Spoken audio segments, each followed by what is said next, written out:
नमस्कार, मेरा नाम है सुरेंद्र कुमार और आप सभी का दक्षिणा ई क्लासरूम में बहुत बहुत स्वागत। भाई साहब, अपन बातें करने वाले हैं CT03 जेईई मेंस पैटर्न के डिस्कशन की। ये आपके क्लास 12 के रेगुलर जो टेस्ट सीरीज है, टेस्ट का शायद लगभग लास्ट टेस्ट था।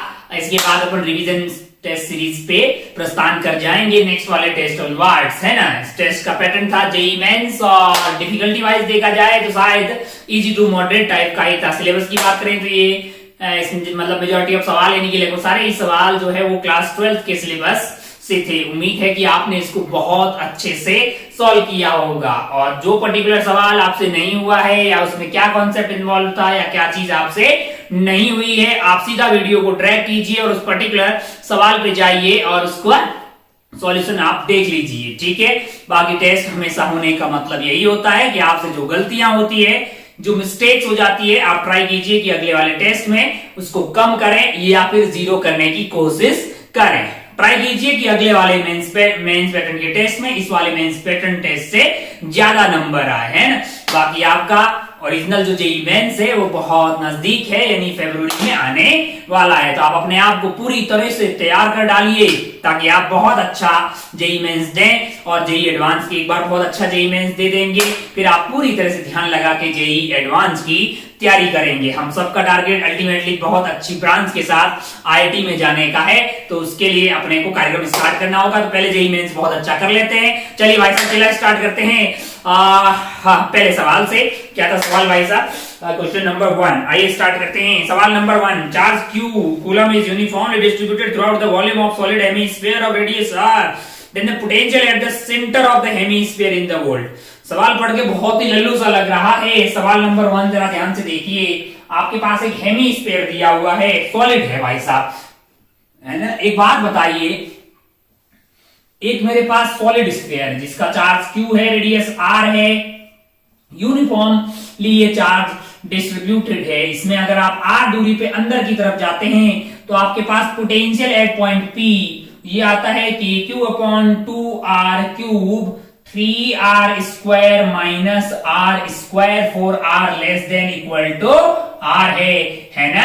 For r less than equal to r है, ये वैल्यू आती है भाई साहब। ओ, आपसे क्या पूछा गया है? आपसे ये बोला गया कि भाई साहब सेमी है, मतलब आधा हेमिस्फीयर है। मैंने कहा एक बात आप समझ के देखिए कि पोटेंशियल कैसी क्वांटिटी है, स्केलर क्वांटिटी है कि वेक्टर क्वांटिटी? Scalar quantity. तो जितना कंट्रीब्यूशन अगर आप सेंटर वाले पॉइंट पे देखेंगे नीचे वाले पार्ट का होगा, क्या उतना ही कंट्रीब्यूशन ऊपर वाले पार्ट का होगा? मैंने कहा हाँ, अगर इतना ही कंट्रीब्यूशन इस वाले पार्ट का होगा तो अगर आप ध्यान से देखें टोटल आपका, अगर आप ध्यान से देखें, आपको सेंटर पे पूछा गया है, इस पर्टिकुलर केस में आपको सेंटर पे पूछा गया है। सेंटर पे अगर आपको निकालना है तो आप क्या कर देंगे, r को 0 डाल देंगे, तो ये आपके पास आ गया है K3Q/2 और मैंने कहा अच्छा, यहाँ पे Q जो है Q/2 पार्ट ऊपर की तरफ रहेगा, Q/2 पार्ट नीचे की तरफ रहेगा, यानी टोटल कंट्रीब्यूशन में अगर इतना आ रहा है तो बटा 2 कर दीजिए, उतना ऊपर वाले का कंट्रीब्यूशन होगा और उतना ही नीचे वाले का कंट्रीब्यूशन होगा। अगर मैं ऊपर वाले के कंट्रीब्यूशन की बात करूं तो ये VC/2 हो जाएगा, जो कि QC/2 की 2 के हिसाब से आ जाएगा। मैंने कहा अच्छा, तो हमारे सवाल में क्या दिया हुआ है? मैंने कहा बहुत ही लल्लू सवाल है। हमारे सवाल में एक क्या दिया हुआ है, हेमिस्फीयर दिया हुआ है, और जिसे बोला कि ऊपर वाले का ही चार्ज Q है, मतलब ये जो Q/2 है ये खुद ही क्या दिया हुआ है, Q है। तो पोटेंशियल आपके लिए क्या हो जाएगा, VC, वो हो जाएगा Q कौन सा वाला, इसका चार्ज जो खुद ही क्या है, Q है। अच्छा, K3Q है ना, K3Q डिवाइडेड बाई 2r है। K की वैल्यू क्या होती है हमारे लिए, 1/4πε0 3Q डिवाइडेड बाई 2r। तो मैं इस सवाल को बहुत इजी कैटेगरी में रखेंगे भाई साहब, ये हर प्राणी से होना चाहिए। जस्ट आपको फॉर्मूला पता होगा, r को 0 डालिएगा। बाकी आप जानते हैं कि पोटेंशियल कैसी क्वांटिटी है, स्केलर क्वांटिटी है, ऊपर वाले का कंट्रीब्यूशन और नीचे वाला का कंट्रीब्यूशन इक्वल होगा। अब ये चार सवाल में Q है ना, टोटल का नहीं दिया है, वो आपका हेमिस्फीयर का चार्ज ही टोटल क्या है, Q है। तो बहुत ही गलती टाइप का सवाल था। अगर आप इसको सॉल्व करते तो K यानी कि 1/4πε0 3Q/2r ये ऑप्शन ए में आपको दिखाई देता, इसको आप टिक करके आगे बढ़ सकते थे। आइए आगे बढ़ते हैं अगले वाले सवाल नंबर 2 पे। पहला सवाल बहुत आसान, लगभग ये हर प्राणी से होना चाहिए, ऐसे सवाल आपसे एग्जाम में नजर से नहीं जाने चाहिए। इसलिए आपको पेपर को 2 राउंड में करना चाहिए ताकि कोई इजी सवाल आपकी पकड़ से बाहर न भाग जाए, आप उसको एग्जाम में जरूर अटेंड करें, है ना। बाहर आके बोलेंगे हाँ बहुत आसान था लेकिन मैंने पढ़ा ही नहीं, तो ऐसा नहीं होना चाहिए। पहले राउंड में आप सारे सवाल पढ़ लें, मतलब पहले जो आपको इजी लगे या जो बहुत ही फास्ट होने वाले उसको राउंड 1 में रखें। जिसमें आपको लगे कि भैया इसमें थोड़ा सा अपने को डाउटफुल है या लंबी कैलकुलेशन है, उसको राउंड 2 में सॉल्व करें। इससे क्या होगा कि आप पूरा पेपर अटेंड कर पाएंगे, वरना रायता फैल जाएगा, है ना। कोई पर्टिकुलर सब्जेक्ट या कोई लास्ट के 10-15 सवाल रह जाएंगे जो कि बहुत ही खतरनाक साबित होगा। बाद में आपको पता लगेगा अरे यार तो बहुत इजी थे लेकिन हम लोग पहुंच ही नहीं पाए, है ना। तो ये बहुत खराब चीज हो। आइए आगे बढ़ते हैं सवाल नंबर 2 पे। सवाल नंबर 2 आपसे बोल रहा है एक स्पेस है जिसमें पोटेंशियल दिया हुआ है। सवाल अच्छा भाई साहब, पोटेंशियल क्या दिया हुआ है, v is equal to K 2x square minus Y square plus Z square. अच्छा, और पूछा क्या है, इलेक्ट्रिक फील्ड का मैग्नीट्यूड पूछा है। कहां पूछा है, 1,1,1 पे। मैंने कहा ये भी रद्दी सवाल है भैया। अरे भैया ऐसे फंक्शन दोगे मैं इलेक्ट्रिक फील्ड तो निकाल लूंगा। ई क्या होता है, minus of D V by D X I cap. अच्छा ये डी कौन सा वाला, पार्शियल वाला, D V by D Y J cap D V by D Z K cap. अच्छा भाई साहब बहुत बढ़िया, बहुत ही शानदार। ओ हो। तो अगर आप ध्यान से देखें तो के तो आपका बाहर ले लेता हूं मैं, और इसका डिफरेंशिएशन किया तो क्या आ जाएगा, ये 4x आई कैप आ जाएगा x के रेस्पेक्ट में, और y और z को कांस्टेंट लेंगे तो उनका डिफरेंशिएशन 0 हो जाएगा। फिर y के रेस्पेक्ट में करेंगे तो minus of 2y j cap आ जाएगा, और जब z के रेस्पेक्ट में करेंगे तो 2z k कैप आ जाएगा। अच्छा, अगर आप ध्यान से देखें तो ये कार्यक्रम आ गया है माइनस ऑफ 2k, 2 कॉमन ले लीजिए, 2x i cap minus Y J cap plus Z K cap. आपको क्या दिया हुआ है, 1,1,1 दिया हुआ है, तो ई की वैल्यू हो जाएगी minus of 2k I cap 2i cap, है ना। x की जगह 1 डाल दीजिए, माइनस जे कैप 1 डाल दीजिए, यानी k कैप। अब आपको मैग्नीट्यूड पूछा जाएगा तो ई का मैग्नीट्यूड आपके लिए क्या हो जाएगा, 2k into under root of, ये मैग्नीट्यूड हो गया है 4 + 1 यानी कि 6। तो ये भाई साहब √6 हो गया है आपके लिए, √6 2√6k, है ना।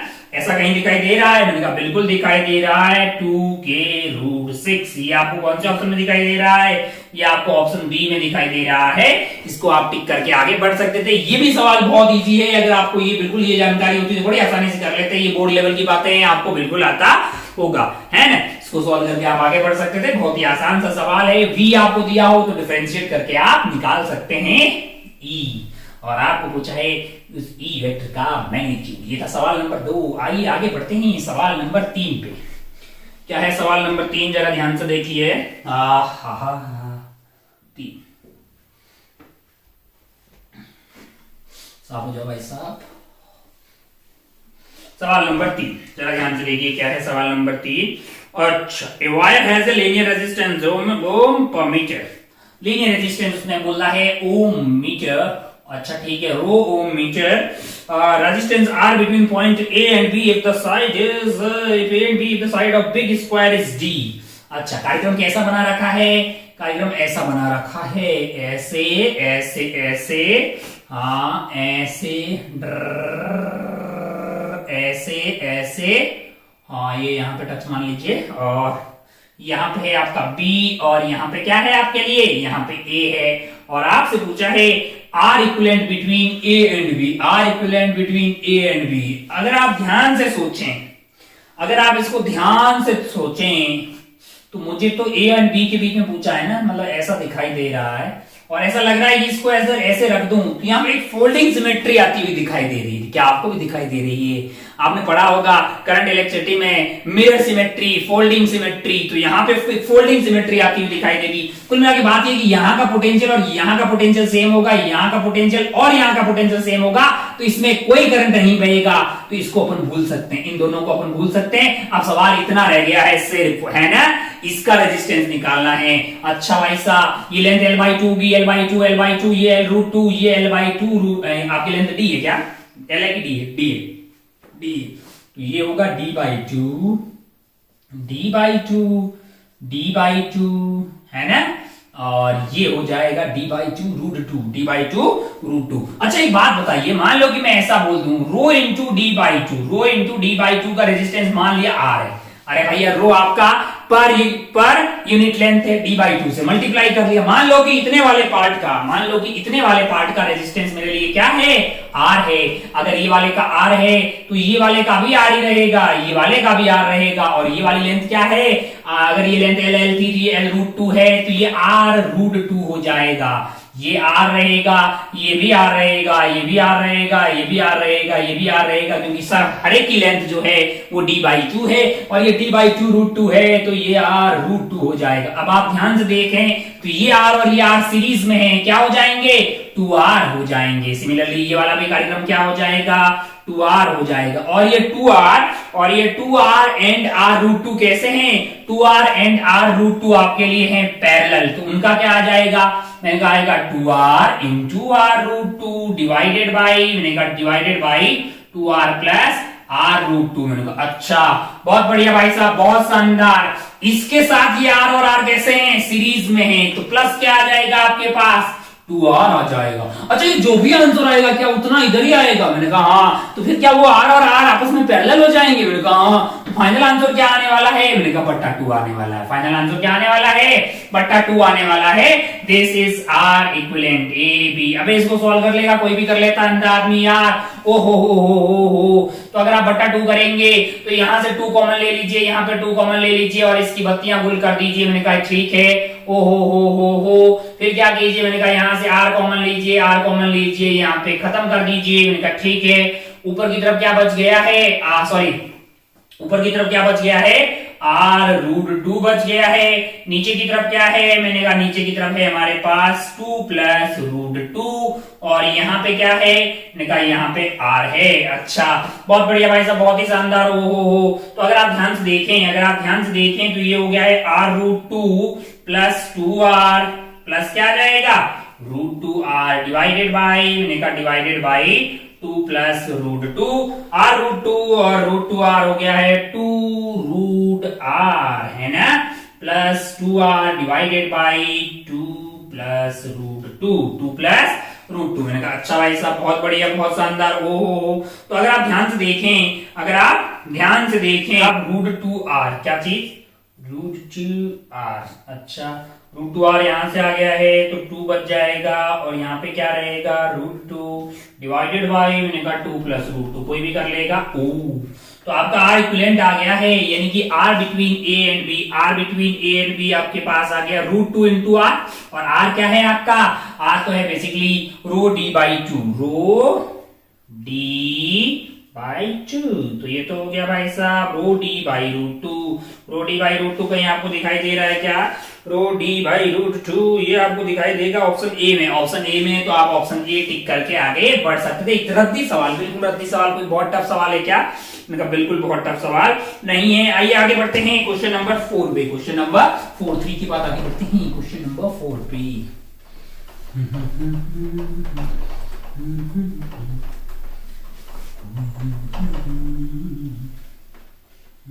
चलिए आगे बढ़ते हैं क्वेश्चन नंबर 4 पे। क्या है क्वेश्चन नंबर 4, जरा ध्यान से देखिए। क्वेश्चन नंबर 4, ओहो, 2 कैपेसिटर की प्लेट रखी हुई, मैंने कहा बहुत बढ़िया। ये एरिया A1, ये वाले का एरिया A2 है, और बीच का फासला क्या है, D है। मैंने कहा अच्छा क्या निकालना है भैया, distance D, find the capacitance. अरे बहुत रद्दी भैया, capacitance C is equal to K epsilon naught A/D होता है। ये K यहाँ पे क्या है, बीच में कुछ है क्या, कुछ नहीं है, हवा है, तो K की वैल्यू तो 1 होगी भाई साहब, कुछ नहीं है तो वैक्यूम है। और A वो वाला एरिया होता है जो कॉमन होता है दोनों प्लेट का, A वो वाला एरिया होता है जो कॉमन होता है, बहुत पहले ही आपने लेक्चर्स में देखा होगा। तो A1 और A2 में छोटा कौन है, A1 है, A1 वाला एरिया कॉमन होगा, तो C आपका हो जाएगा 1 इंटू एप्सिलॉन नॉट A1/G। ऐसा कहीं ऑप्शन में दिखाई दे रही है, बिल्कुल देखते ही हो जाना चाहिए था। इसमें आपको 30 सेकंड से ज्यादा टाइम भी नहीं लगने वाला है। A1 छोटा है, सवाल में क्लियर लिखा हुआ है, दिखाई भी दे रहा है, तो आपका आंसर हो गया एप्सिलॉन नॉट A1/D, जो कि ऑप्शन ए में है। इसको आप टिक करके आगे बढ़ सकते थे। ये एकदम बहुत आसान सवाल हो गया। 3, 4 के बाद में आगे बढ़ते हैं 5 वाले सवाल पे। हाँ क्या है 5 वाला सवाल, जरा ध्यान से देखिए। 5 क्या है 5 वाला सवाल? 5 का सवाल है an electron enters into a space between the plates of a parallel plate capacitor at an angle alpha with the plates and leaves at an angle beta to the plates. The ratio of the kinetic energy while entering the capacitor to the while leaving the capacitor. मैंने कहा देखिए जरा, मान लीजिए कि ये capacitor की दोनों प्लेट क्या है, ये कैपेसिटर की दोनों प्लेट्स है। ठीक है भाई साहब, बहुत बढ़िया, बहुत ही शानदार। और यहां से मान लीजिए कि आपका इलेक्ट्रॉन जो है वो एंट्री मार रहा है, इलेक्ट्रॉन आपका एंट्री मार रहा है। यहाँ पे मान लीजिए उसकी रफ्तार क्या है, u है ना, और वो कुछ ऐसे भाग जाएगा।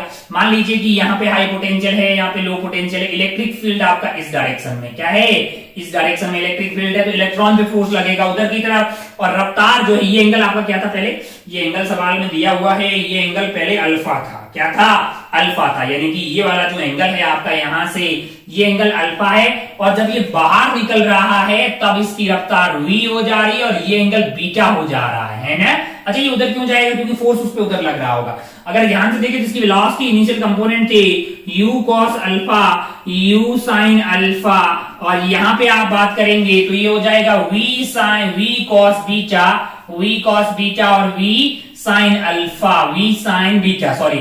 तो ये v u sin अल्फा और v sin बीटा ये चेंज हो रहे होंगे क्योंकि इस डायरेक्शन में फोर्स है, लेकिन हॉरिजॉन्टल डायरेक्शन में कोई फोर्स नहीं है। इसका मतलब रफ्तार में कोई परिवर्तन नहीं होना चाहिए, यानी u cos theta v cos beta के बराबर होना ही चाहिए। अब उस डायरेक्शन में कोई फोर्स ही नहीं है तो रफ्तार में कोई परिवर्तन होने वाला नहीं है। इसका मतलब क्या है, इसका मतलब है u cos alpha must be equal to v cos beta.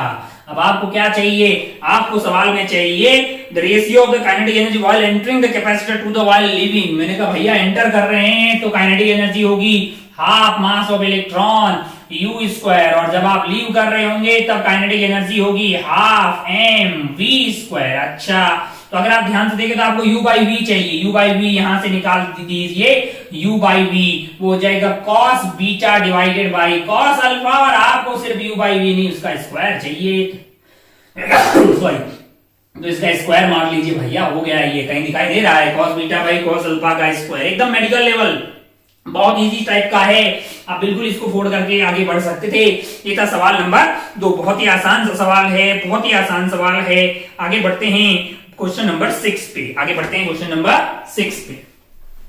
जरा ध्यान से देखिए, ये सारे सवाल आपसे सही होने चाहिए, बिल्कुल सही होने चाहिए, इसमें कोई दोहराई वाली बात नहीं है।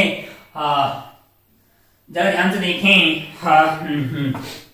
सारे सवाल सही होने चाहिए क्योंकि अभी आपको 20 में 5 में से 25 करना था, लेकिन जो रियल एग्जाम होगा उसमें 30 में से कोई 25 सिलेक्ट करने होंगे, तो कंपैरेटिवली आपके लिए चीजें थोड़ी आसान ही होने वाली है ना। तो आप उसके लिए तैयार रहें। आप गलत करना या सवालों को छोड़ना ये अफोर्ड नहीं कर सकते। Cut off is expected to be high, मतलब है ना।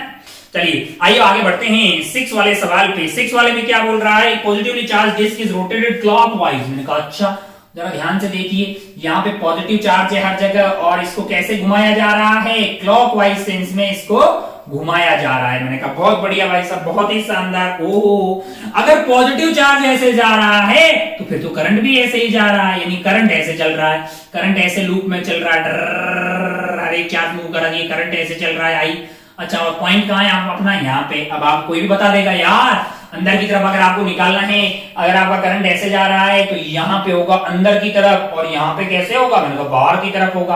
अरे ऐसी होगी ना यार फील्ड लाइंस, जो यहाँ से बाहर निकल रही होगी यहाँ पे अंदर जा रही होगी, टक टक टक टक। कैसे पता करते हैं, अगर आप ध्यान से देखें, वायर के अलोंग करंट है, ऐसे अंदर की तरफ आपकी पाम अंदर की तरफ आएगी, बाहर की तरफ देखेंगे, राइट हैंड का शब्द उपयोग करें तो आपको पॉइंट बाहर आता हुआ दिखाई देगा। तो आपको कौन से पॉइंट पे पूछा, ए पॉइंट पे पूछा है, और ए पॉइंट बाहर की तरफ है, यानी कि यहाँ पे मैग्नेटिक फील्ड होगा बाहर की तरफ। ऑप्शन देख लीजिए, direction of magnetic field at point A in the plane of the disc is, बाहर की तरफ, आउट ऑफ द पेज आपको ऑप्शन डी में दिखाई देगा। ये ऑप्शन डी में है, इसको आप टिक करके आगे बढ़ सकते थे। ये था क्वेश्चन नंबर 6। आगे बढ़ते हैं 7 पे, आगे बढ़ते हैं 7 पे। रत्ती एकदम बहुत आसान, बहुत ही आसान, बिल्कुल आप इसको कर सकते थे। हा हा हा हा। नेक्स्ट बढ़ते हैं 7 वाले पे। क्या है 7 वाला सवाल, जरा ध्यान से देखिए। 7 वाला सवाल, एओ एंड ओसी वायर दिए हुए, करंट आई लेके जा रहे हैं, इंफिनिटी पे है, एओसी अल्फा है, हा magnitude of magnetic field at point P है। अच्छा बहुत बढ़िया, डिस्टेंस आर है। कोई भी कर लेगा, कोई भी कर लेगा। आपने क्लास नोट्स यहाँ वहां काफी जगह इस सवाल ऐसे सवालों को देखा होगा। मान लो ये करंट आई लेके आ रहा है, इधर आई लेके चला जाएगा, यहाँ से एक बिंदु है, कितनी दूरी पे है, आर पे है। यहाँ से मैंने परपेंडिकुलर डाल दिया, ये एंगल आपका 90 हो गया, ये एंगल आपका अल्फा बाई 2 हो गया, ये वाला एंगल अल्फा बाई 2 हो गया, ये एंगल आपका 90 माइनस अल्फा बाई 2 हो गया। ओहो हो, और इधर जा रहा है इंफिनिटी, इधर भी जा रहा है इंफिनिटी। अच्छा, इनफाइनाइट वायर के कारण बी आता है आपका म्यू नॉट आई अपॉन 4 पाई डी। डी परपेंडिकुलर दूरी होती है ना। अच्छा, और बाकी होता है sine theta 1 plus sine theta 2, sine theta 1 plus sine theta 2 है। थीटा 1 एंड थीटा 2 यहाँ पे एक्सट्रीम के साथ एंगल होते हैं। इस पॉइंट पे अगर देखा जाए, यहाँ पे थीटा 1 की वैल्यू 90 डिग्री हो जाएगी, और थीटा 2 की वैल्यू अगर आप ध्यान से देखें इस वायर के लिए, थीटा 2 की वैल्यू हो जाएगी 90 माइनस अल्फा बाई 2। अच्छा, अगर आप ध्यान से देखें तो जो ऊपर वाला वायर है, इसके कारण यहाँ पे मैग्नेटिक फील्ड की डायरेक्शन कैसे आ रही है। मैंने कहा राइट हैंड का सदुपयोग कीजिए, पाम रूल लगाइए, और लू बार की तरफ आ रही है। किधर आ रही है? बार की तरफ आ रही है। सिमिलरली यहाँ पे अगर देखा जाए, इस वाले वायर के कारण भी पाम के हिसाब से बार की तरफ आ रही है, तो दोनों ऐड हो जाएगा। तो एक का पता कर लो, सिमेट्री है। अरे सिमेट्री है भैया, एक 90 और एक alpha minus pi by 2 minus alpha, यानी 90 माइनस अल्फा बाई 2 इसमें भी आ रहा है, दोनों ऐड हो जाएंगे। एक का पता कर लीजिए, 2 से मल्टीप्लाई कर लीजिए। तो अगर आपको बी चाहिए उस पॉइंट पे, नेट तो वो हो जाएगा twice of mu nought I, twice of mu nought I upon 4 pi D, 4 pi D. और डी वहां पे क्या होता है? परपेंडिकुलर जो दूरी होती है। उल्लू, ये आर है, ये डी है, तो आर की वैल्यू, डी की वैल्यू क्या हो जाएगी? आर साइन अल्फा बाई 2 है। 4 पाई डी, डी की वैल्यू आपने डाल दी आर साइन अल्फा बाई 2। मैंने कहा ठीक है भाई साहब। ओहो हो, sine theta 1 plus sine theta 2, तो साइन 90 डिग्री 1 हो गया है, और ये साइन 90 माइनस अल्फा बाई 2 हो जाएगा कोस अल्फा बाई 2। अब आप ध्यान से देख लीजिए कि कहीं mu nought I cos alpha by 2 divided by, ये 2 से कट गया है, 2 pi R sine alpha by 2, sine alpha by 2। यहाँ पे 1 प्लस भी था, यानी mu nought I 1 plus cos alpha by 2 divided by 2 pi R sine alpha by 2 divided by 2 pi R sine alpha by 2। ये आपको option C में दिखाई देगा। कौन से ऑप्शन में दिखाई देगा? सी में। ये भी एक पढ़ने वाला बच्चा, अभी तक जितने भी सवाल देखे हैं साथ, एक पढ़ने वाले बच्चे के लिए कोई बहुत टफ नहीं है, बहुत ही आसान है, बहुत ही आसान है। मतलब वो सारे के सारे सही कर सकता है। आइए आगे बढ़ते हैं सवाल नंबर 8 पे। क्या है सवाल नंबर 8? जरा ध्यान से देखिए। 8 तो पढ़ के इतना लल्लू लग रहा है ना। एक एलसी ऑसिलेटर है जिसमें 2 एल लगे हुए हैं, और अच्छा एल सीरीज में है, कैपेसिटर पैरेलल है। अब और पूछा क्या है? फ्रीक्वेंसी पूछा। अंधा आदमी कर लेगा, बिल्कुल किया जा सकता है, इसमें कोई डिफिकल्टी नहीं है, कोई डिफिकल्टी नहीं है भाई साहब। 8वां सवाल जरा ध्यान से देखिए। यहाँ पे आपके लिए है एक एल और उसके साथ है एक और एल। अच्छा ठीक है, बहुत बढ़िया। यहाँ कैपेसिटर लगा हुआ है सी का, और ये कैपेसिटर लगा हुआ है 2C का। आथू सवाल एकदम, है ना। ये L है और ये आपका है 2L है। अगर मैं बोलूं कि ये मेरे लिए ये बना रखा है, ये L ये C, जो L इक्विवेलेंट मेरे लिए आने वाला है, सीरीज में है तो 3L आ जाएगा, और ये पैरेलल है तो 3C आ जाएगा। मैं जानता हूं कि फ्रीक्वेंसी क्या निकालना। फ्रीक्वेंसी क्या होती है? 1/2 pi under root of L equivalent into C equivalent. तो हमारे लिए यहाँ पे क्या हो जाएगा? 1/2 पाई L इक्विवेलेंट की वैल्यू होगी 3L इंटू 3C। बाहर की तरफ आ गया 3, तो ये हो गया 1/6 pi under root of LC। कौन से ऑप्शन में दिखाई दे रहा है? ये ऑप्शन बी में दिखाई दे रहा है। और जिस आदमी का ये गलत हुआ है वो है ना, इस चुल्लू पर पानी लेना, फिर मुंह पे मारना है ऐसे, है ना, ताकि नींद से जग जाओ। बेटा ये बहुत लल्लू था। अगर ये गलत हो रहा है तो बोर्ड में खतरा है लाला, है ना। तो ये बहुत आसान सा है। मतलब अगर आप बिल्कुल थ्योरी एक बार पढ़े होंगे तो आप इसको कर पाएंगे, इसमें कोई दोहराए वाली बात नहीं है। हा। आगे बढ़ते हैं सवाल नंबर 8 के बाद 9वां सवाल। जरा ध्यान से देखिए क्या है 9वां सवाल। अभी तक के सवालों से हमें ये पता लगा है कि आप काफी अच्छा इसमें स्कोर कर सकते थे। कोई बहुत ज्यादा डिफिकल्टी इस पेपर में दिखाई नहीं दे रही है। चलिए सवाल नंबर 9 की तरफ पढ़ते हैं। सवाल नंबर 9 में क्या है भाई साहब? ओहो, एक वायर दिखाई दे रहा है। कैसा वायर है? इनफाइनाइट वायर है। मैंने कहा बहुत बढ़िया भाई साहब। मान लीजिए ये इनफाइनाइट वायर है आपका आई। ओहो, नाम इसका PQ है। मैंने कहा कोई बात नहीं, जो नाम है इसकी मर्जी है, नाम रखने दो। नाम में हमें क्या रखा है? आप यहाँ से 2 वायर लगा रखे, तो अच्छा 2 रॉड टाइप का आइटम लगा रखे हैं यहाँ पे। ठीक है। ओ हो, और यहाँ पे लगा रखा है रेजिस्टेंस R, ओके, और यहाँ पे एक आइटम है EF, आइटम का नाम EF है, बहुत बढ़िया।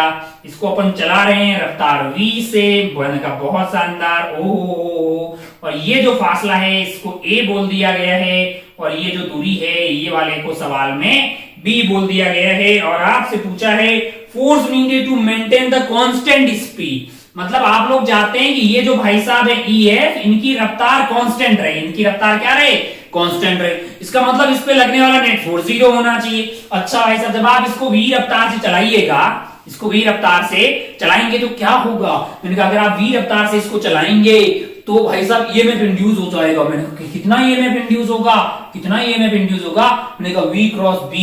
ओ, तो B तो यहाँ वेरिएबल है, थोड़ी मेहनत करनी होगी। मैंने कहा हाँ, ये बैटरी की तरफ बिहेव करेगा। मैंने कहा हाँ, B कौन सी डायरेक्शन में है, B यहाँ पे अंदर की तरफ है, तो V क्रॉस B से ये हाई पोटेंशियल आएगा, ये लो पोटेंशियल होगा, ये एक बैटरिया की तरफ बिहेव करेगा। मैंने कहा हाँ, और ये जो मोशनल ईएमएफ E आने वाला है, और इसमें E आएगा। मैंने कहा हाँ, उससे क्या होगा, मैंने कहा फिर इसमें एक करंट बहने लग जाएगा I। मैंने कहा इससे क्या होगा, मैंने कहा इसमें जो करंट I होगा वो इसमें ऐसे जा रहा होगा। मैंने उससे क्या होगा, मैंने कहा भैया एक कंडक्टर है जिसमें करंट बह रहा है और वो मैग्नेटिक फील्ड में रखा हुआ, तो उसमें फोर्स लगेगा। मैंने कहा हाँ, कितना लगेगा, मैंने कहा F इक्वल टू ILB लगेगा। अच्छा, इसका मतलब इसको काउंटर करने के लिए इधर फोर्स लगाना पड़ेगा। मैंने कहा हाँ, अगर ये फोर्स और ये फोर्स बराबर हो गए तो भाई साहब की एक्सेलरेशन 0 हो गई, तो यूनिफॉर्म रफ्तार V से चलता रहेगा। मैंने कहा इसमें कोई दोहराई वाली बात नहीं है। एक विचार ये है, एक और तरीके से मैं इसको डील कर सकता हूं क्या, पहले विचार से बात करते हैं अपन। अब आप ध्यान से देखें, मैंने कहा ये करंट पता करने के लिए ये सवाल को मैं थोड़ा ठीक मान सकता हूं, बाकी कोई बहुत ज्यादा डिफिकल्ट नहीं है। अब अगर मुझे ईएमएफ निकालना है तो मैं क्या करूंगा, मुझे क्या करना चाहिए, मुझे करना चाहिए ईएमएफ निकालने के लिए मैं यहां से x दूरी पे गया और एक छोटा सा एलिमेंट लिया dx का, ठीक है। अच्छा, ये dx के यहाँ पे b की अगर बात करूं तो अंदर की तरफ आएगा ये वाला b, और वैल्यू हो जाएगी mu naught I upon 2 pi x, 2 pi x है, अपन जानते हैं भाई साहब। ओहो, अच्छा ये dx है और v क्रॉस b से ये हाई पोटेंशियल यानी कि d मेरे लिए आने वाला है, d आने वाला है v की value mu naught I upon 2 pi x into dx। और अगर आपको पूरा चाहिए तो इंटीग्रेट कर दो भैया, ई चाहिए तो इंटीग्रेट कर दो, और x की वैल्यू कहां से कहां तक जाएगी, a से लेके b तक, a से लेके b तक, यानी कि mu naught V I upon 2 pi 1/x का इंटीग्रेशन होगा ln x, और अपर लिमिट डालेंगे तो ये ln b minus ln a हो गया, यानी कि b बाई a हो गया है। ओहो, ये आपका ईएमएफ E हो गया है। अब आप ध्यान से देखें, अब अगर आप ध्यान से देखें तो ये E है डिवाइडेड बाय ये रेजिस्टेंस R, करंट की वैल्यू क्या हो जाएगी, करंट की वैल्यू हो जाएगी मेरे लिए mu naught VI divided by 2 pi R resistance है, इसका रेजिस्टेंस कुछ नहीं दिया है, इसका मतलब है नहीं इसमें कोई resistance, ln b by a है। इतना करंट अगर इसमें जाएगा, अगर इतना करंट इसमें जाएगा तो फोर्स क्या लगेगा, फोर्स लगेगा F इक्वल टू ILB, है ना। लेकिन b हर एक पॉइंट पे वेरिएबल है तो b इंटू dx करके इंटीग्रेट करना पड़ेगा। मैंने कहा हाँ, अगर आपको फोर्स चाहिए तो I की वैल्यू डाल दीजिए यहाँ पे mu naught VI 2 pi R ln b by a है ILB, L की वैल्यू B की वैल्यू क्या होगी भाई साहब, अगर आप x दूरी पे जाइएगा B की वैल्यू हो गई है आपके लिए mu naught I upon 2 pi x, और इंटू आप कर देंगे dx। अच्छा, लिमिट कहां से कहां तक, लिमिट आपकी a से लेके b तक। ऐसा क्यों किया, क्योंकि भैया I तो कांस्टेंट है, L आपके L तो टोटल लेंथ तो आपकी b माइनस a है ना, लेकिन भैया वहां पे b अलग अलग है ना यार, b आपके लिए अलग अलग है, तो फिर से इंटीग्रेशन का योगदान लेना पड़ेगा। ओ हो, तो ये कार्यक्रम क्या हो जाएगा, यहां से आ जाएगा ये पूरा इंटीग्रेशन, तो क्या आने वाला है, ये तो आने वाला है mu naught I 2 pi ln b by a, और इंटू यहाँ पे ये है म्यू नॉट का स्क्वायर आ जाएगा, I का स्क्वायर हो जाएगा, v एज इट इज रहेगा, 4 पाई मतलब 2 का स्क्वायर आएगा, पाई का स्क्वायर आएगा, r एज इट इज रहेगा। अगर आपको r का स्क्वायर ऊपर चाहिए तो एक r मल्टीप्लाई कर दीजिए, अब आप ऑप्शन देख लीजिए। अगर आपको v का स्क्वायर चाहिए तो एक v ऊपर मल्टीप्लाई कर दीजिए, नीचे अगर आपको v का स्क्वायर चाहिए तो v स्क्वायर कर लो और यहाँ v कर लो, v और r कॉमन आ जाएगा, v एंड r कॉमन आ जाएगा, म्यू नॉट का स्क्वायर आ रहा है, i का स्क्वायर आ रहा है, ln b बाई a का स्क्वायर आ रहा है, 2 पाई का स्क्वायर आ रहा है। तो कॉमन क्या आ गया है आपके लिए यहां से 1 upon V R into mu naught V I ln b by a upon 2 pi का whole square, mu naught V I ln b by a upon 2 pi का होल स्क्वायर। ये तो आपको ऑप्शन ए में दिखाई दे रहा है, ये आपको ऑप्शन ए में दिखाई देगा। ये था मेथड 1। एक मेथड ये है जिससे कि अपन इस सवाल को सोच सकते हैं, बिल्कुल ऐसे कर लिया। एक और चीज बोल दूं कि भैया जैसे ही आपने ईएमएफ निकाला, कितना आया, इतना आ गया। अब करंट बढ़ेगा, मैंने कहा हाँ, तो एनर्जी का लॉस होगा, मैंने कहा हाँ। अगर उतनी एनर्जी मिलती रही पर यूनिट टाइम, यानी कि एनर्जी मिलती रही, तो भाई साहब ये यूनिफॉर्म रफ्तार से चलते रहेंगे, मैंने कहा बिल्कुल। एनर्जी का लॉस क्या होगा, मैंने कहा इस सर्किट में अगर ये ई आपका पता है तो ई स्क्वायर बटा आर का पावर लॉस होगा। अगर उतना ही पावर कोई सप्लाई करता रहे एफ इंटू वी से, वी तो रफ्तार कांस्टेंट है, तो आपको एफ मिल जाएगा। मैंने कहा हाँ, अगर आपको एफ चाहिए तो आप E square by are we कर दो, जो पावर सप्लाई हो रही है और जो पावर मतलब जो वर्क कर रहा है ना, वो कुछ तो वर्क करेगा ना एफ लग के, वो आपको कुछ एनर्जी सप्लाई करेगा और उतनी एनर्जी यहाँ पे लॉस हो रही होगी, तो ये दोनों पावर सेम होना चाहिए। अब ई का स्क्वायर कर लीजिए बटा आर वी कर लीजिए, तो सिंपल सा आ गया ना, ई स्क्वायर बटा R V, E square R1 upon R V mu naught V I ln b by A upon 2 pi का होल स्क्वायर। तो ये बहुत सस्ते में यहां से आंसर आ गया है। दोनों मेथड से आपने आंसर पता कर लिया। कोई बहुत ज्यादा टफ सवाल मैं इसको नहीं बोलूंगा, हाँ मॉडरेट किस्म का सवाल इसको बोला जा सकता है। तो बड़ी आसानी से हमने ये सवाल नंबर 9 यहाँ पे डिस्कस कर लिया है। आइए आगे बढ़ते हैं सवाल नंबर 10 पे।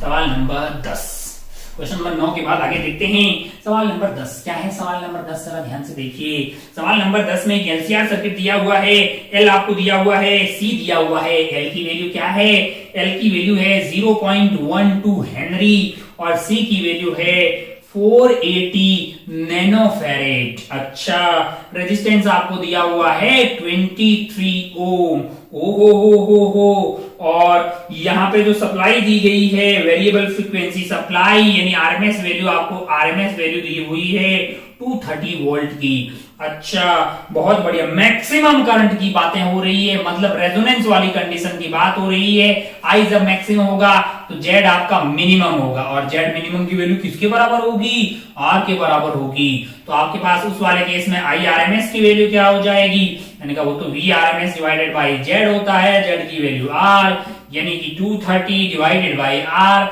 आर की वैल्यू है 23 यानी कि 10 एम्पियर का आरएमएस वाला करंट अपन मान सकते हैं। ओहो, पूछा गया है और आपसे क्या पूछा है कि वहां पे फ्रीक्वेंसी क्या होगी। अरे भाई भैया, रेजोनेंस होगी तो ओमेगा आपका 1/√ऑफ LC होगा, तो फ्रीक्वेंसी आपकी 1/2 पाई √LC आ जाएगी। 1/2 पाई वैल्यू आप डाल दीजिए भैया, सारी वैल्यू अगर आप डालेंगे 1/2 पाई √ऑफ, जब आप इसकी वैल्यू को सारे डाल रहे हैं LC की 1/L की वैल्यू क्या है आपके लिए 0.12 है, 0.12 और ये 480 दिया हुआ है। नैनो क्या है, नैनो है ना, -9 कर दिए हैं अपन।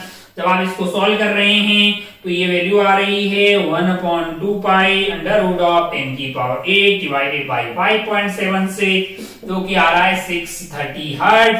बहुत बढ़िया भाई साहब, बहुत शानदार। तो यहाँ पे ये सॉल्व करके आपको मिल गई रेजोनेंस की फ्रीक्वेंसी, और ये मिल गया भाई साहब, अपने को पता है यहाँ पे जेड मिनिमम होता है, सर्किट पूरी तरह से रिएक्ट मतलब आपका रेजिस्टिव हो जाता है ना, एक्सएल और एक्सए की वैल्यू बराबर हो जाती। बहुत ज्यादा आसान सवाल, कोई बहुत डिफिकल्ट सवाल नहीं है, बहुत ही आसान सवाल है। 10th के बाद आगे बढ़ते हैं अपन 11 वाले सवाल पे।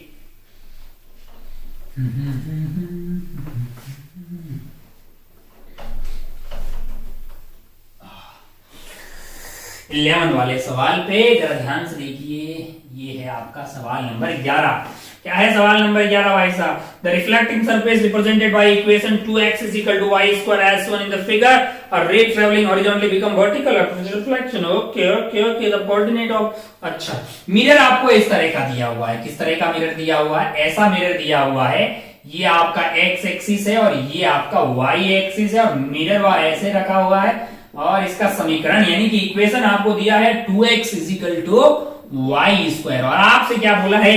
आपसे ये बोला है कि लाइट आती है और वर्टिकल हो जाती है, मतलब लाइट इधर से आई टकराई और वर्टिकल हो गई, या ऐसा भी हो सकता है लाइट यहां से आए टकराए और वर्टिकल हो जाए। अगर ये वर्टिकल हो गई है तो ये एंगल अगर आप ध्यान से देखें तो इन दोनों के बीच का एंगल क्या है? 90 डिग्री है। तो अगर एक आई था एक आर था तो ये 45 डिग्री होगा, ये 45 डिग्री होगा। और अगर आप टेंजेंट डाल दें यहाँ पे, ये एंगल 45 है, ओहो तो ये एंगल 45, तो ये एंगल 45 आ गया। अरे ये क्या हुआ? ये वाले पॉइंट पे अगर आप टेंजेंट डाल दोगे तो उसकी स्लोप आपके लिए 1 आनी चाहिए। सिमिलरली अगर आप यहाँ पे बात करें, टोटल एंगल है 90, एक आई होगा एक आर होगा, दोनों बराबर होंगे 45 यहाँ पे टेंजेंट डाल देंगे तो ये एंगल आपका 45 आ गया। ओहो एक ऊपर की तरफ है एक नीचे की तरफ है, माना कि ये पॉइंट P है ये पॉइंट Q है, यानी कि इन दोनों पॉइंट पे अगर अपन बात करें तो स्लोप आपकी एक पॉइंट पे +1 है और एक पे -1 है, यानी कि वर्टिकल होने के लिए, अरे भाई वर्टिकल तो ऊपर भी जा सकता है नीचे भी तो आ सकता है यार, तो स्लोप या तो +1 होगी या फिर क्या होगी -1। अब आप स्लोप कैसे प्राप्त करेंगे? दोनों साइड डिफरेंशिएट कर दें, 2y dy by dx is equal to 2 आ गया है। हो dy by dx तो स्लोप है यार, मैंने कहा हाँ ये तो 1/y आ गया है। मैंने कहा ये क्या हो सकती है? +1 है -1। जब +1 होगी तो y की वैल्यू क्या आ गई? यहाँ से y की वैल्यू +1 आ गई और यहाँ से y की वैल्यू -1 आ गई। अच्छा मतलब y आपका +-1 हो सकता है। y अगर ये होगा तो x की वैल्यू तो y² है, +- कुछ भी डालिए 1/2 आएगा।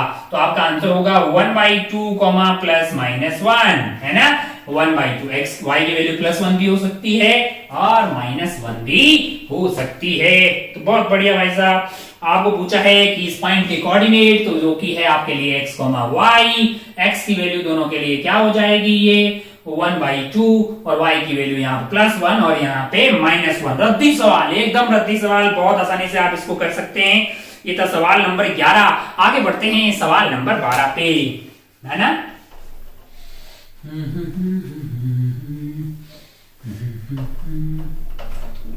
मिट जाओ भैया मिट जाओ, काहे भाव खा रहे?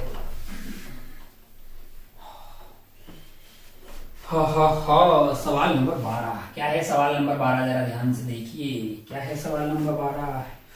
सवाल नंबर 12 है आपके लिए, A fish is the smiling face of the scuba diver through a bubble।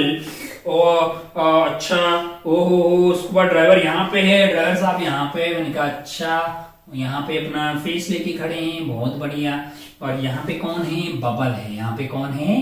Bubble है। और यहाँ पे कौन है? फिश है। मैंने कहा अच्छा भाई साहब बहुत बढ़िया, बहुत शानदार। बबल अगर आप ध्यान से देखें, बबल अगर आप ध्यान से देखें तो ये दोनों साइड आपकी कॉनकेव है, कॉन्वेक्स टाइप की, कॉन्वेक्स लेंस की तरह है ना, अगर एयर में रखा हो तो। मैंने कहा अच्छा ये बबल है, अंदर अंदर क्या है? मैंने कहा अंदर एयर है और बाहर क्या होगा? मैंने कहा बाहर पानी है। लाला ओरे, तो ये कन्वर्जिंग बिहेव करेगा कि डाइवर्जिंग? सोच के देख, क्योंकि भैया mu of surrounding is greater than mu of lens, तब कन्वर्जिंग डाइवर्जिंग की तरफ बिहेव करता है और डाइवर्जिंग कन्वर्जिंग की तरफ बिहेव करता है। तो वैसे अगर ये एयर में होता, ये कुछ और होता जिसका रिफ्रैक्टिव इंडेक्स सराउंडिंग से ज्यादा होता, तब ये कन्वर्जिंग की तरफ बिहेव करता। लेकिन यहां पे ये भाई साहब कैसे बिहेव करेंगे? ये डाइवर्जिंग लेंस की तरह बिहेव करेंगे, डाइवर्जिंग लेंस यानी कि कॉनकेव लेंस की तरह बिहेव करेंगे। अब ये है आपका रियल ऑब्जेक्ट। क्या है? Real object. तो कैसी इमेज बनती है? हमेशा इरेक्ट बनती है, वर्चुअल बनती है और डिमिस्ड बनती है ना। वर्चुअल, इरेक्ट एंड डिमिस्ड, ये तो अपन जानते ही हैं कि रियल ऑब्जेक्ट की वर्चुअल, इरेक्ट एंड इमेज बनती है। अच्छा आपको कैसे याद होगा? ऑप्टिक्स का ग्राफ बना लीजिए, ग्राफ बना के साइंस से आराम से कंपेयर कर लीजिए। कहां पढ़ा था ये सब कार्यक्रम? वैसे तो 10th लेवल में पढ़ा होगा, बाकी आपने ज्योमेट्रिकल ऑप्टिक्स में पढ़ा होगा, कौन सा लेंस, कौन सा मिरर, ये वो, रियल ऑब्जेक्ट का ये बना था, वो बना था, वो आपको अगर u वर्सेस v या 1/v और 1/u का ग्राफ याद होगा तो बड़ी आसानी से आप कमेंट कर देंगे। बाकी अपने को वैसे भी याद होता है कि डाइवर्जिंग लाइंस रियल ऑब्जेक्ट की इरेक्ट वर्चुअल और डिमिनिश्ड स्मॉलर इमेज बनाता है, यानी ये ऐसे वाले लेंस की तरह बिहेव करेगा, है ना। इधर रखा हुआ है आपका रियल ऑब्जेक्ट। आगे बढ़ लें क्या, इनका बिल्कुल बहुत ही रद्दी सवाल था। आगे बढ़ते ही अगले वाले सवाल की तरफ।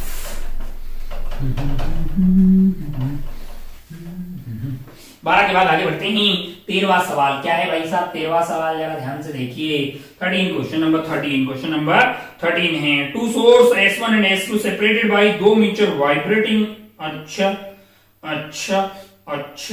they send out waves of velocity this amplitude of resultant motion of particle collinear with S1 and S2 at the middle of S1 and S2।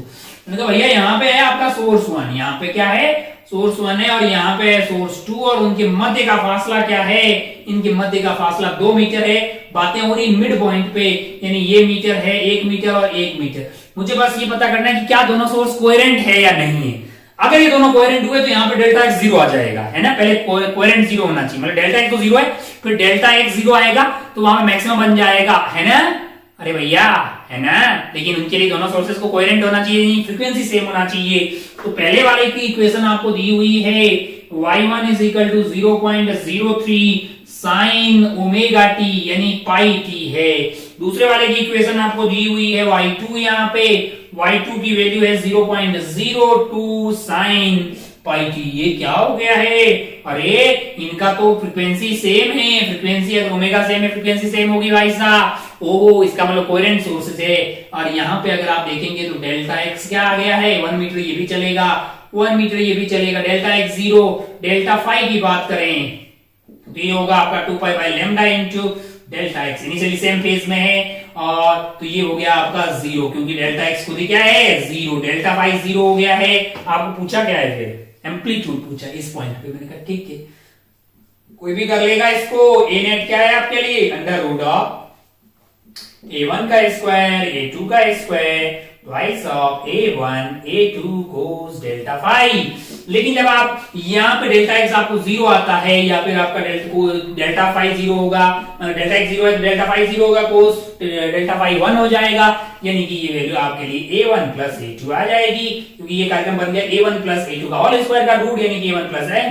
तो यानी कि आपका मैक्सिमा बनेगा, यहाँ पे क्या बनेगा, मैक्सिमा। कंस्ट्रक्टिव इंटरफेरेंस होगा, क्या होगा, कंस्ट्रक्टिव इंटरफेरेंस होगा। तो मैक्सिमम एम्पलीट्यूड आएगा a1 प्लस a2, यानी कि यहाँ पे मैक्सिमम बनेगा तो यहाँ पे एम्पलीट्यूड आएगा 0.03 प्लस 0.02, जो कि आ जाएगा 0.05 मीटर। अरे ऐड कर दीजिए a1 और a2 को। 0.05 कौन से ऑप्शन में दिखाई दे रहा है, ए ऑप्शन में दिखाई दे रहा है। इसको टिक करके आप आगे बढ़ सकते थे। एक इजी किस्म का सवाल था बहुत ही। क्वेश्चन नंबर 13 के बाद आगे बढ़ते हैं क्वेश्चन नंबर 14 पे। क्वेश्चन नंबर 14, हाँ मिट जाओ भैया।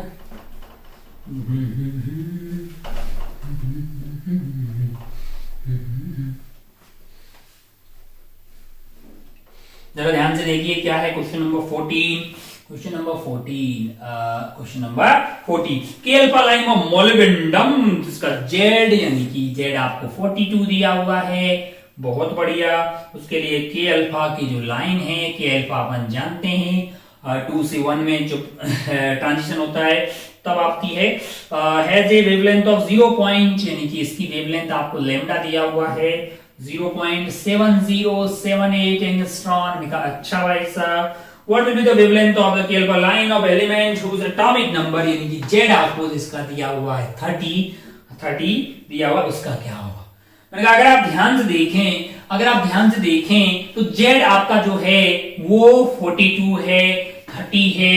ये सिंगल एटॉमिक, मतलब जिसमें सिंगल इलेक्ट्रॉन, मतलब बोर्स आपका मॉडल वगैरह नहीं लगता है इधर, है ना, शिल्डिंग इफेक्ट लगता है। और जेड की जगह जेड इफेक्टिव Z-1 आता। मोजले साहब ने एक लॉ दिया होगा, मोजले साहब का अगर लॉ देखा जाए तो मोजले साहब ने एक लॉ दिया होगा root F is equal to A into Z minus B. Root F is the frequency है, बी यहाँ पे आपका 1 आया होगा। बाकी आप अलग अलग ट्रांजिशन देखेंगे तो अलग अलग आपकी वैल्यू ए आती रहती है, ए की वैल्यू अलग अलग आती है। ट्रांजिशन भले आप 1 2 से 1 लेंगे, 3 3 से 1 लेंगे या 3 to 2 लेंगे तो अलग अलग आएगा। फ्रीक्वेंसी क्या है, फ्रीक्वेंसी आपके लिए होने वाली है, यानी कि फ्रीक्वेंसी तो आप जानते हैं क्या होती है। अच्छा वैसे आप जानते हैं F इज इक्वल टू था V बाई लेमडा, है ना, इलेक्ट्रोमैग्नेटिक वेव्स पैदा होगी यानी रफ्तार हो जाएगी C बाई लेमडा।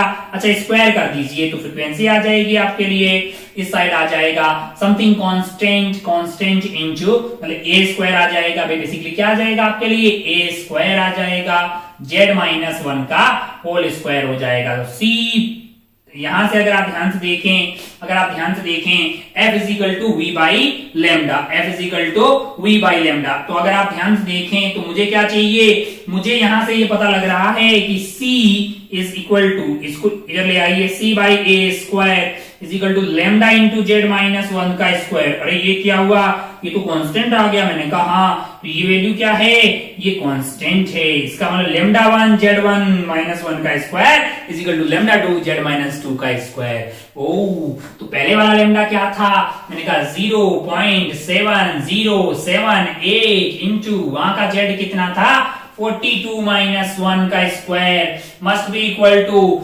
लेमडा, यहां पे जो भी मान लो कि इसके करस्पॉन्डिंग लेमडा डैश आ गया है तो लेमडा डैश इंटू 30 माइनस 1 का स्क्वायर। तो यहां से लेमडा डैश की वैल्यू क्या आ रही है, लेमडा डैश की वैल्यू आ जाएगी 41 का स्क्वायर और ये 29, तो 41 बाई 29 का स्क्वायर इंटू आ गया है 0.7078। जब आप इसको सॉल्व करते हैं तो ये वैल्यू आपको कितनी आती हुई दिखाई दे रही है, जब आप इसको सॉल्व कर रहे हैं 41 बाई 29 का स्क्वायर इंटू 0.09, ये वैल्यू आ रही है 1.4148 एंगस्ट्रॉन, 1.4148 एंगस्ट्रॉन। तो ये कौन से ऑप्शन में था, ये आपके लिए ऑप्शन ए में है, इसको टिक करके आप आगे बढ़ सकते थे। तो एक इजी सवाल अगर आपको मॉड्यूलर लॉ पता था, कोई बहुत ज्यादा टफ चीज नहीं है, केमिस्ट्री में भी इसके बारे में ज्ञान दिया जाता है। आइए आगे बढ़ते हैं, मॉडर्न का ये सवाल, मॉडर्न का एक और सवाल है नेक्स्ट वाला, उड़ाते हैं पहले इसको, 14 के बाद आगे बढ़ते हैं 15 वाले सवाल पे।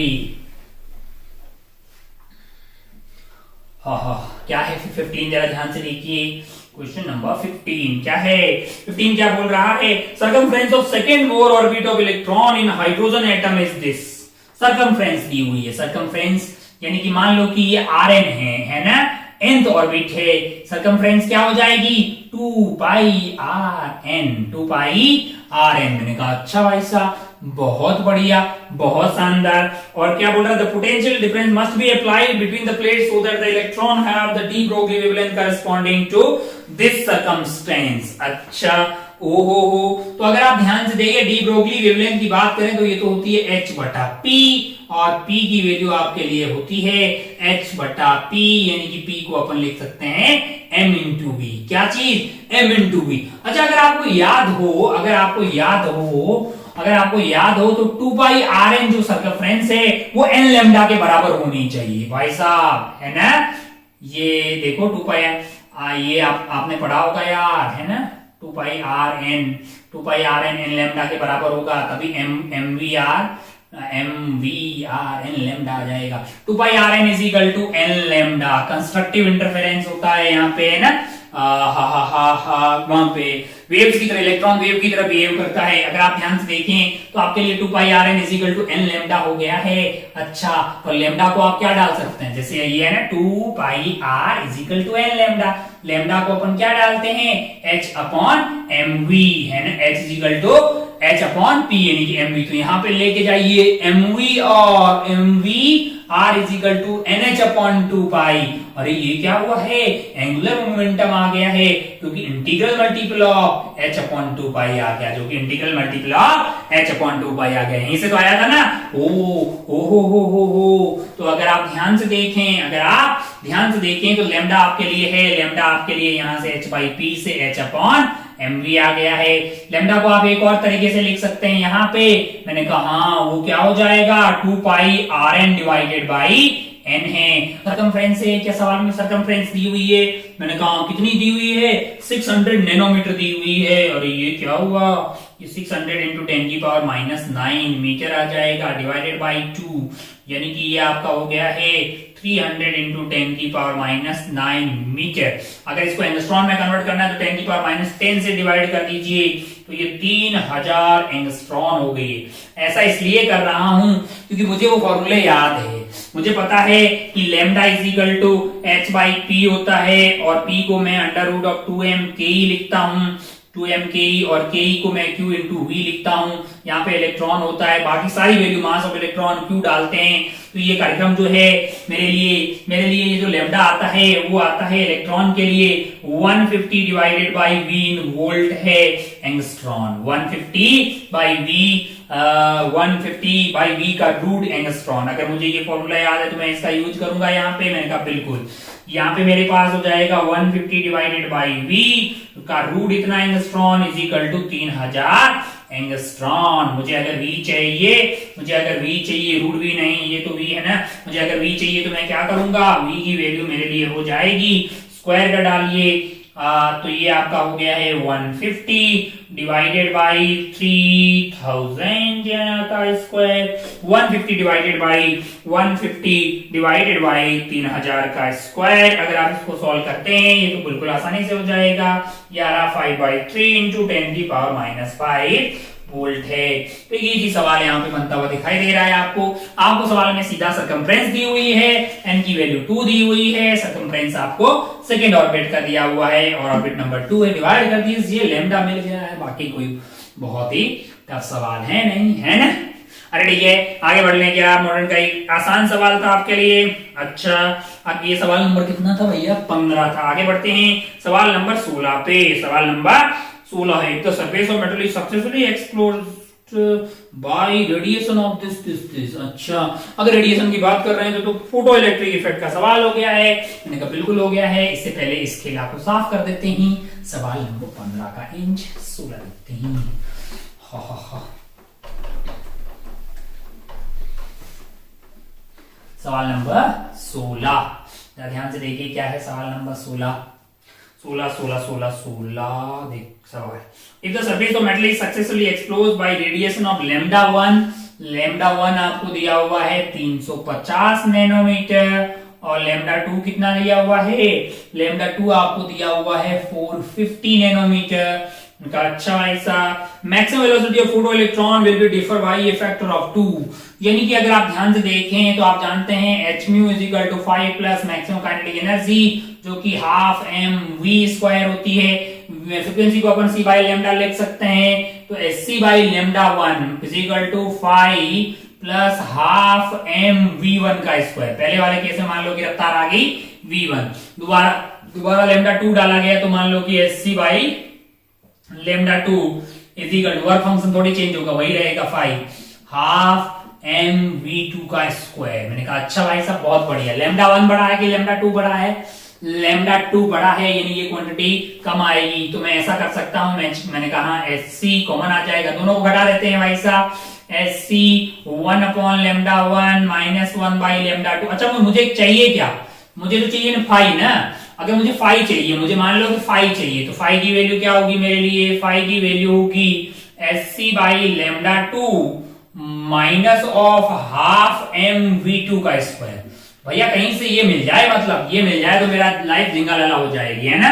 तो अगर आप ध्यान से देखें, ये मेरे लिए इक्वेशन 1 है, ये इक्वेशन 2 है, क्योंकि मुझे s पता है, c पता है, λ2 पता है, मुझे ये मिल जाए, तो ये मैं निकाल सकता हूँ। ये 1 है, ये 2 है, मैंने 1 माइनस 2 कर दिया, तो ये माइनस ये हो गया, that is equal to 5 minus 5 गायब हो जाएगा और ये वाली वैल्यू आ जाएगी 1/2 m v1 का स्क्वायर माइनस v2 का स्क्वायर। सवाल में कुछ और इन्फो दी गई है। क्या इन्फो दी गई है? अच्छा, एक बात बताइए, λ1 ज्यादा होगा, λ1 कम है तो v1 ज्यादा होगा, है ना, क्योंकि ये वाली क्वांटिटी। तो आपको दिया है कि दोनों का रेशियो जो है वो कितना है, मतलब the maximum velocity of the photo electron will differ by A factor of 2, है ना। अरे यहाँ की नहीं है मैक्सिमम, मतलब जब ये काइनेटिक एनर्जी मैक्सिमम है तो v1 एंड v2 मैक्सिमम है ना। इसका मतलब आपको दिया हुआ है कि v1 बाई v2 का ये रेशियो 2 है। अच्छा, मैंने v1 बाई v2 क्यों किया, ये क्वांटिटी बड़ी आएगी, ये वाली क्वांटिटी बड़ी आएगी, मतलब v1 बड़ा होगा v2 से। तो v2 जो v1 is equal to twice of v2 आ गया है। इसको उठा के कहां डालूंगा, यहाँ पे डाल देते हैं 1/2 m v1 का square is equal to 2v2, यानी 4v2 का स्क्वायर माइनस v2 का स्क्वायर, यानी कि ये बन गया है 3m v2 का square divided by 2 is equal to this. मेरे को काफी अच्छा लगा क्योंकि मुझे तो 3 नहीं चाहिए, बस 1/2 एम वी स्क्वायर बाई 2 चाहिए, 3 को उधर ले आता हूं, यानी कि एम वी टू का स्क्वायर डिवाइडेड बाई 2 की वैल्यू मेरे लिए आ रही है S C by 3 divided by 1 by lambda 1 minus 1 by lambda 2। इस वाली वैल्यू को उठा के कहां डाल दूंगा, इस वाली वैल्यू को उठा के, इस वाली वैल्यू को यहां पे उठा के यहां पे डाल दूंगा। फाई की वैल्यू मेरे लिए क्या हो जाएगी, S C by lambda 2, S C by lambda 2 minus of S C by 3 1 upon lambda 1 minus 1 by lambda 2। भाई साहब अरे यहाँ की नहीं यार, अब इसमें एस पता है, सी पता है, लेमडा 1 पता है, लेमडा 2 पता है। अरे भाई साहब ये वाली वैल्यू यहां से उठा के ये जो वैल्यू है उसको यहाँ पे डाल दीजिए, उठा के माइनस आगे रख दीजिए, बाकी आप वैल्यू को रख दीजिए। जब आप इसको सॉल्व कर रहे हैं तो ये वैल्यू आपकी आ रही है, सॉल्व कर दीजिए, minus of S C by 3 into 1 by lambda 1 minus 4 by lambda 2। जब आप वैल्यू डाल रहे हैं, एस की है आपके पास 6.62 इंटू 10 की पावर माइनस 34, सी की वैल्यू है 3 इंटू 10 की पावर 8 है ना भाई साहब, डिवाइडेड बाई 3 और इंटू आपके लिए आ रहा है 4 डिवाइडेड बाई लेमडा 1 की वैल्यू कितनी दी हुई है भाई साहब, 450 दी हुई ना, तो ये 4 डिवाइडेड बाई 450 इंटू 10 की power minus 9 minus 1 upon 350 into 10 की पावर माइनस 9। इसको आप सॉल्व कर रहे हैं तो फाई की वैल्यू आ रही है सॉल्व करने पे 3.93 इंटू 10 की पावर माइनस 19 जूल। तो आप देख लीजिए कौन से ऑप्शन में ये दिखाई दे रहा है। 3.93 इंटू 10 की पावर माइनस 19 जूल, ये वैल्यू आपको ऑप्शन 3 में दिखाई देगी, ये वैल्यू आपको ऑप्शन सी में दिखाई देगी। इसको टिक करके आगे बढ़ सकते हैं। थोड़ी सी कैलकुलेशन थी, कोई बहुत डिफिकल्ट सवाल नहीं था, बहुत ही आसान सवाल है, बहुत आसान भाई साहब, बोर्ड में भी ऐसे सवाल पूछे जाते हैं, कोई बहुत ज्यादा डिफिकल्ट सवाल नहीं है, बस जस्ट आपको इसको सॉल्व करना है और करेक्टली उसको फिल कर देना है। ठीक है, आगे बढ़ते हैं सवाल नंबर 17 पे।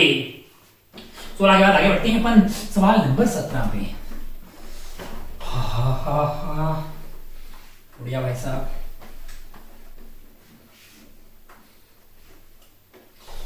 सवाल नंबर 17 क्या है? सवाल नंबर 17 जरा ध्यान से देखिए। सवाल नंबर 17 में क्या है, एक पार्टिकल है, इसका मास 4m है, रेस्ट पे है। मैंने कहा ठीक है, क्या हुआ है, डीके इंटू 2 पार्ट से मास m एंड 3m। अच्छा डीके हो गया तो भाई कोई एक्सटर्नल फोर्स लगा, मैंने कहा नहीं, तो इसका मतलब मास m अगर इधर उड़ रहा होगा तो 3m वाला मास इधर उड़ रहा होगा। अगर इसका p की वैल्यू p है तो इसकी p की वैल्यू p होगी, यानी लीनियर मोमेंटम की, ताकि नेट जीरो आ जाए, क्योंकि ये इधर है, ये इधर है, पहले रेस्ट में था तो पहले p की वैल्यू 0 थी, बाद में भी इन दोनों का सम क्या आना चाहिए, 0 आना चाहिए। The ratio of the de Broglie wavelength of particles of 1 and 2 is, ratio निकालना है आपको किसका, डी ब्रोगली वेवलेंथ का। मैंने कहा अच्छा भाई साहब बहुत बढ़िया, बहुत ही शानदार। Lambda is basically H by P, lambda is basically H by P. अब आप ध्यान से देखिएगा तो डी ब्रोगली वेवलेंथ में जो पी का मैग्नीट्यूड है वो तो दोनों का सेम आ रहा है ना भाई, डायरेक्शन ऑपोजिट है, मैग्नीट्यूड तो सेम है, तो दोनों का भैया एच तो सेम हो गया, पी सेम हो गया, तो रेशियो लेंगे तो 1:1 ही आएगा ना यार। अरे भैया इसका पी और इसका पी सेम होगा, मैग्नीट्यूड में डायरेक्शन अपोजिट होगी। अब mass m into v1 is equal to 3m into v2 है ना, बाकी वैल्यू सेम होगी, क्योंकि आपका रिजल्ट पहले 0 था तो बाद में भी 0 होना चाहिए, तो ये तो 1:1 आ जाएगा दोनों के लिए। अगर आप डी ब्रोगली वेवलेंथ रखेंगे h बटा p करेंगे, कोई बंदा आदमी कर लेगा यार, इतना लल्लू सवाल है ना, 1:1 टिक करके आप आगे बढ़ सकते थे, बहुत आसान है, बहुत ही आसान। मतलब जिस आदमी का गलत हुआ है वो थोड़ा सा शर्मिंदा फील करें और पता करें कि भाई साहब ये क्यों गलत हो रहे हैं, ऐसी इजी सवाल। ऑप्शन डी आप इसको फिल करके आगे बढ़ सकते थे, बहुत ही आसान सवाल। आगे बढ़ते हैं सवाल नंबर 18 पे। 17 बहुत ही लल्लू सवाल, 18 पे बढ़ते हैं। 18 की शक्ल से बहुत ही लल्लू दिखाई दे रहा है, देखिए जरा क्या है। A light wave is travelling in along Y axis है। मैंने कहा हाँ, if the corresponding E vector at any time along the direction of B along, if the corresponding E vector along at any time, light wave is traveling along y axis, इसका मतलब light wave की velocity जो है वो j cap की direction में। मैंने कहा ठीक है। if the corresponding E vector at any time is along x axis, मतलब जो E कैप है वो आपका I में है, प्लस I में है। अच्छा B वेक्टर आपसे पूछा है, B वेक्टर की डायरेक्शन यानी कि B कैप की डायरेक्शन, किसका सवाल हो गया, ये इलेक्ट्रोमैग्नेटिक वेव का सवाल हो गया। अब बहुत आसान है, और हम तो ये जानते हैं ना कि E cross B is equal to B cap होता है। हमको क्या चाहिए, ये I है, B का पता नहीं है, और V है, V हमें पता है, J में कोई भी अंधा आदमी बता देगा B क्या है। अगर आपको याद है, ये I हो गया है, ये J हो गया है, ये K हो गया है। अगर मान लो K हो, है ना, तो I cross K minus J आता है, लेकिन हमारा प्लस का J है, तो हमको तो लगता है कि B कैप की वैल्यू है आपके लिए minus of K cap, minus of K cap, क्योंकि जब आप I इंटू क्रॉस लेंगे माइनस ऑफ K कैप का, तब आपके प्लस का J कैप आएगा, है ना। I cross K is minus J, लेकिन माइनस K के साथ मल्टीप्लाई करेंगे तो आपका J आ जाएगा। इसका मतलब B वेक्टर जो है वो आपका माइनस K डायरेक्शन में है, यानी कि माइनस ऑफ जेड एक्सिस के अंदर है। कुल मिला के बात यह है कि इलेक्ट्रोमैग्नेटिक वेव्स की प्रॉपर्टीज हमारे सिलेबस में, और ये एक रद्दी प्रॉपर्टी, मतलब तो बिल्कुल बेसिक प्रॉपर्टी है, कोई भी जान ले कि electric field, magnetic field mutually perpendicular direction में वाइब्रेट हो रहे होते हैं, और उनसे परपेंडिकुलर डायरेक्शन में क्या होती है, वेव चल रही होती है। जैसे इलेक्ट्रिक फील्ड ऐसे ऐसे वाइब्रेट हो रहा है, तो मैग्नेटिक फील्ड ऐसे ऐसे वाइब्रेट हो रहा होगा, और वेव उधर जा रही होगी, ई क्रॉस बी, ई ऐसे ऐसे, बी ऐसे ऐसे, ई क्रॉस बी ऐसा आ गया ना, तो ये ऐसे वेव जा रही होगी, ऐसे, है ना। ये आपका इस डायरेक्शन में इलेक्ट्रिक फील्ड वाइब्रेट कर रहा होगा, उसकी परपेंडिकुलर डायरेक्शन में मैग्नेटिक फील्ड वाइब्रेट कर रहा होगा, और इधर आपका वेव जा रहा होगा, ठीक है। चलिए, बहुत आसान था ये तो, मतलब जिस आदमी का गलत हुआ आथू, मेडिकल में भी नहीं पूछते, इतने आसान है ना। चलिए आइए आगे बढ़ते हैं, सवाल नंबर 18 के बाद आगे बढ़ते हैं 19 पे। सवाल नंबर 19 पे बहुत आसान पेपर, हमको लगता है कि इजी टू मॉडरेट, मतलब इजी बोलना चाहिए, डिफिकल्टी वाइज इजी पेपर, बहुत ही। क्वेश्चन नंबर 19 पे पढ़ते हैं। क्वेश्चन नंबर 19 जरा ध्यान से देखिए, यहाँ पे रखा फोटो बना रखा है, और आपसे पूछा है कि बुलियन एक्सप्रेशन क्या होगी। अब तो ये भी तो रद्दी है, नॉट दिखाई दे रहा, और एंड सब दिखाई दे रहा है, जरा ध्यान से देखिए। यहाँ पे नॉट है, मैंने कहा बहुत बढ़िया, ओ हो ये इससे कनेक्टेड है, यहाँ पे आप ए दे रहे हो, अच्छा, और यहाँ पे ये कौन सा है, तो और गेट लगा रखा है आपने, और इसकी सप्लाई जा रही है, ये कौन है, ये तो भाई साहब एंड है, लो ले भाई ले ले ले ले जिम ले। यहाँ पे क्या दिया गया है, बी एंड सी, यहाँ बी दिया हमने, यहाँ सी दिया, बी दिया सी दिया, ये नॉट गेट है, ए का नहीं, 1 दिया तो बोलेगा 0, 0 दिया तो 1, ए का नहीं, बी एंड सी, और ये गेट है आपके लिए नॉट, ये गेट है आपके लिए, ये गेट आपको अगर याद है तो ये एंड गेट है, कौन सा गेट है, सॉरी और गेट है, कौन सा गेट है, और है, और ये कौन सा एंड है। इतना आसान है ना, इतना आसान है। अब अगर आप ध्यान से देखें, और गेट है तो यहां से आ जाएगा और बी प्लस सी, और यहां से आपका बी प्लस सी मिल गया, एंड में है तो क्या होता है, वाई इज इक्वल टू, आपके पास अगर 2 इनपुट है तो ए इंटू बी आता है, तो यहाँ पे आपका क्या आ जाएगा, Y is equal to A dot B plus C, है ना। इतना रद्दी ना, मतलब क्या बताएं, कौन सा ऑप्शन होगा आपके लिए, ए डॉट बी प्लस सी, ये ऑप्शन डी होगा, ये ऑप्शन डी होगा भाई साहब। इसको टिक करके आगे बढ़ ले, थोड़ा ज्यादा इजी साइड में था पेपर, इससे टफ भी आ सकता है, इसमें कोई दोहराने वाली बात नहीं, और ऐसा भी आ सकता है ना, ऐसे भी आते हैं, मेजॉरिटी ऑफ सवाल ऐसे ही होते हैं, मेजॉरिटी ऑफ सवाल ऐसे ही होते हैं, तो इसमें कोई दोहराने वाली बात नहीं है। और अब तो आपको 30 में से 25 सिलेक्ट करने हैं, तब थोड़ा और ज्यादा इजी हो जाएगा कार्यक्रम। आइए आगे बढ़ते हैं, सवाल नंबर 29 के बाद नहीं, 20 वाले पे क्या है, 20 वाला दिखाई दे रहा है अपने को, सेमीकंडक्टर का एक रिश्ता पूछा है, सेमीकंडक्टर का एक रिश्ता पूछा गया है, तो बहुत ही आसान हो गया, अल्फा बीटा का रिश्ता तो किसी को भी याद होता है ना। ओ हो बीटा इज इक्वल टू, मैंने कहा बीटा 1 से बड़ा होना चाहिए, यानी अल्फा, अरे यही तो कंफ्यूजन होता है कि प्लस आएगा कि नीचे माइनस आएगा, मैंने कहा बीटा 1 से बड़ा है तो अल्फा अपॉन 1 माइनस अल्फा होना चाहिए, है ना, ताकि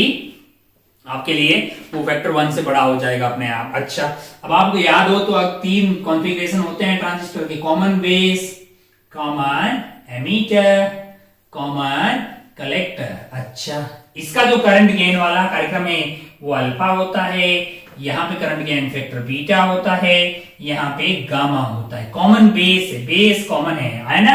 अच्छा, और ये अल्फा की वैल्यू लेस देन 1 होती है, ये ग्रेटर देन 1 होती है, ये ग्रेटर देन 1 होती है। तो अगर आप ध्यान से देखें, बेस आपका कॉमन हो गया है, यानी कलेक्टर और एमीटर। कलेक्टर इसका मतलब ऊपर आईसी रहेगा, नीचे आईई रहेगा, ताकि अपने आप 1 से कम हो जाएगा। कॉमन एमीटर है तो बच्चा कौन, base and collector. Base and collector है तो ऊपर आपका कलेक्टर हो जाएगा, नीचे बेस हो जाएगा, तभी 1 से बड़ा होगा। क्योंकि आईसी 90% करंट जो होती है वो आईसी कंट्रीब्यूट करता है, 5% बेस, और दोनों मिलके क्या बन जाती है, एमीटर करंट है ना, वो तो आप जानते हैं ना, वेरी गुड, आपने पढ़ा होगा। अब आप ध्यान से देखिएगा, ध्यान से देखिए, तो ये है कॉमन कलेक्टर, कॉमन कलेक्टर, तो ये वाली वैल्यू आ जाती है आईई डिवाइडेड बाई आईबी। अगर आपको याद हो तो अपन वैसे आईई इज इक्वल टू आता है आईसी प्लस आईबी।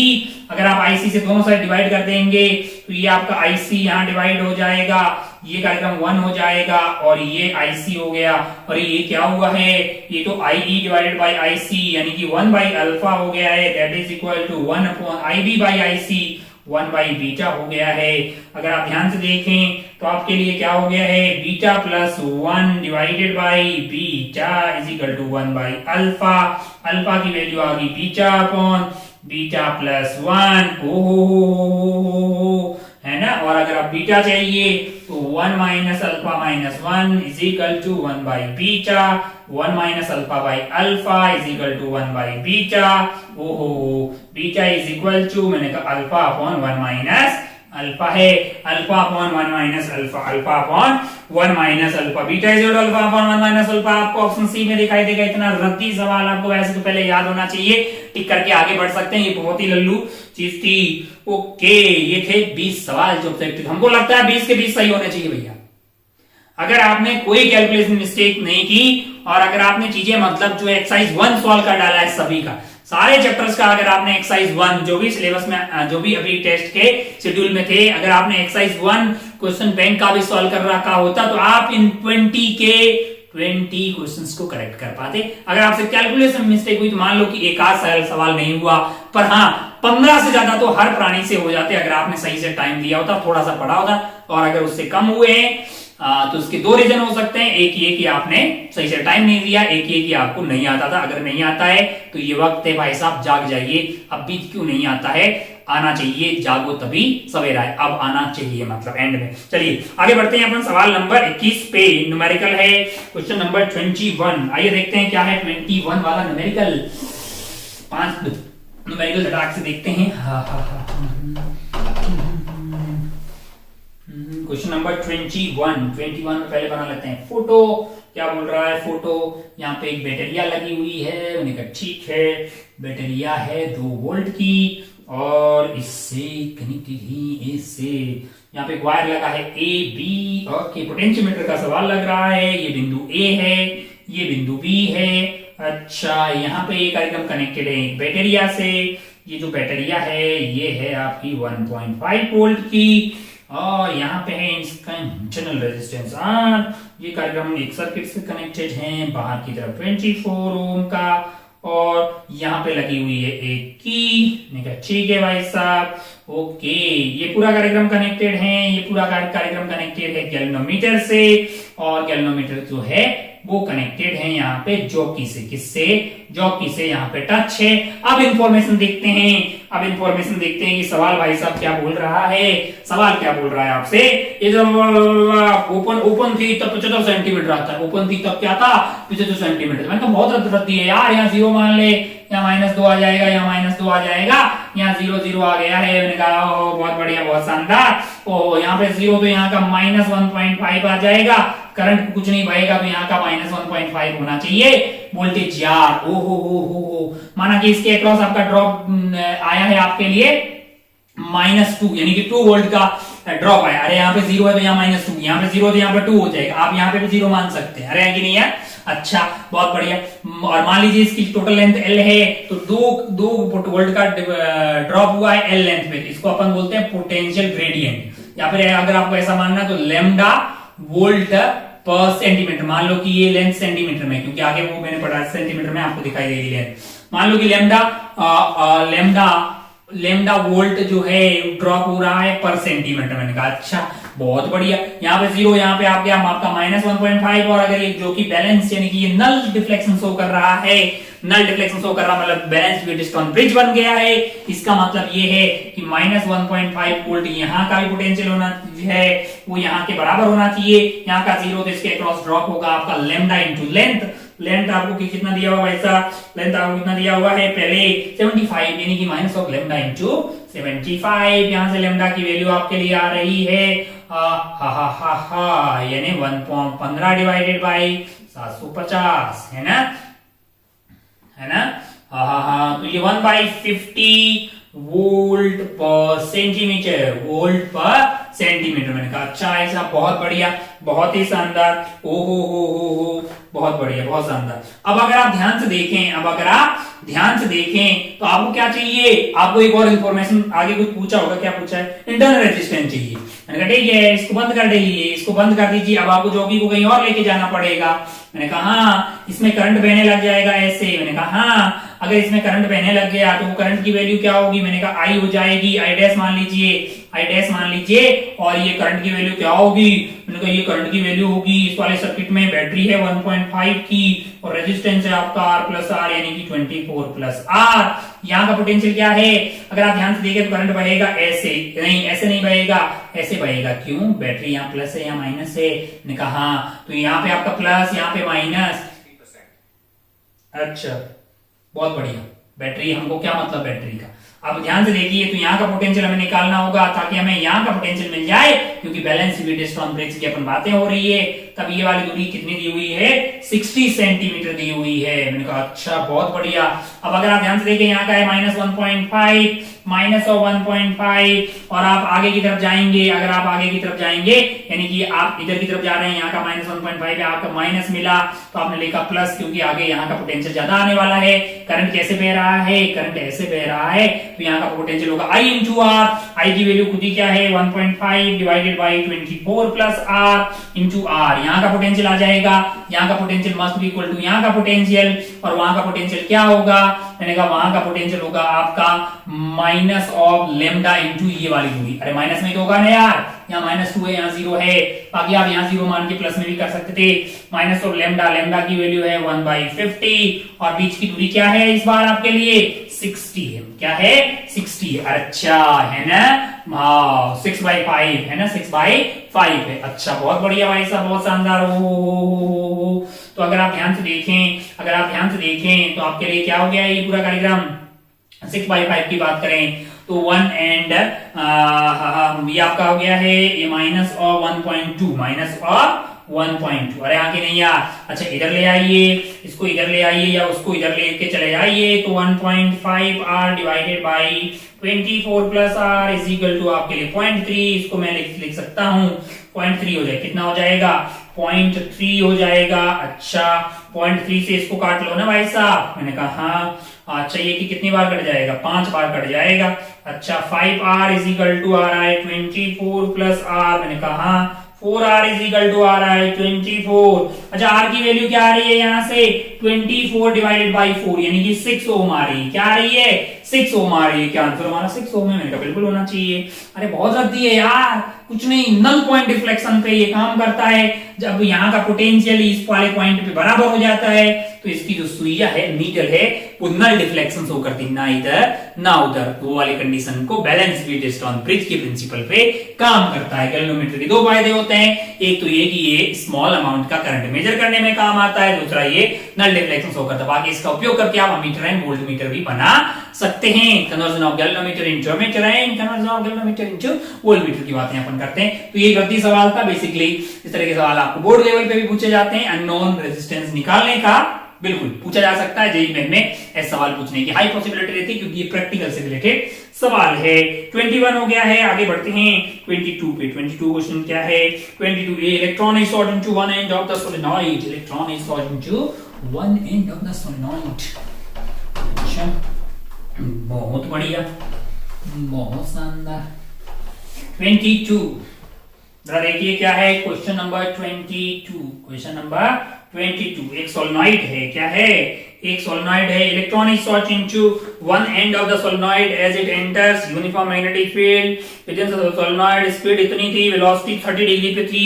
अच्छा, सोलेनॉइड में करंट कितना है? मैंने कहा बहुत बढ़िया, एक तो सोलेनॉइड बना लेते हैं यहाँ पे, मस्त एकदम सोलेनॉइड बना दिया आपने। ये सोलेनॉइड हो गया। माना कि इसकी लंबाई क्या है? माना कि इसकी लंबाई, पेन जी क्या है मर रहा है, ये लंबाई L है। टोटल नंबर ऑफ टर्न्स मान लेते हैं N है, तो स्मॉल n की वैल्यू N बटा L हो जाएगी। इनका ठीक है। अच्छा, बहुत बढ़िया। करंट कितना बह रहा है? E बटा M का रूट रेशियो आपको दिया हुआ है और आपसे बोला है अच्छा 800 टर्न से टोटल N की वैल्यू कितनी दी हुई? 8000 दी हुई है। मैंने कहा ठीक है। अच्छा, करंट आप में इसमें करंट कितना बह रहा है? करंट आपको दिया हुआ है 4 एम्पियर। अच्छा भाई साहब, जो जा रहे हैं 800 की स्पीड से, ये आपकी एक्सिस हो गई है। एक्सिस से यहां से ये घुस रहे हैं 800 मीटर पर सेकेंड की रफ्तार से।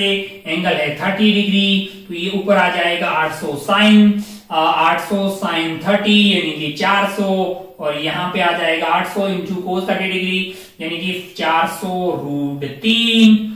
800 मतलब बटा रूट 3 बटा 2 कट गया, 400 रूट 3। ओहो हो। और क्या होगा? मैंने कहा मैग्नेटिक फील्ड होगा इसका इस डायरेक्शन में। तो मैग्नेटिक फील्ड ये वाला कंपोनेंट जो होगा इससे कोई फर्क पड़ने वाला नहीं है, क्योंकि वेलोसिटी वेक्टर और मैग्नेटिक फील्ड के बीच का एंगल क्या है? 0 है। F is equal to Q V cross B। लेकिन हाँ, ये परपेंडिकुलर वाला होगा, इसको ये घुमाएगा, इसको क्या करेगा? घुमाएगा, सर्कुलर करवाएगा। अच्छा, रेडियस आपको बताओ mv upon QB, R is equal to mv upon QB। R जो होगा वो m इंटू ये देश अपॉन Q इंटू B आप करेंगे तो इतना रेडियस हो जाएगा। और टाइम पीरियड अपन जानते हैं कि होता है 2 पाई m QB। और B की वैल्यू क्या होगी? B की वैल्यू हो जाएगी म्यू नॉट NI है। मैंने कहा अच्छा, एक टाइम पीरियड में एक रेवोल्यूशन होगी।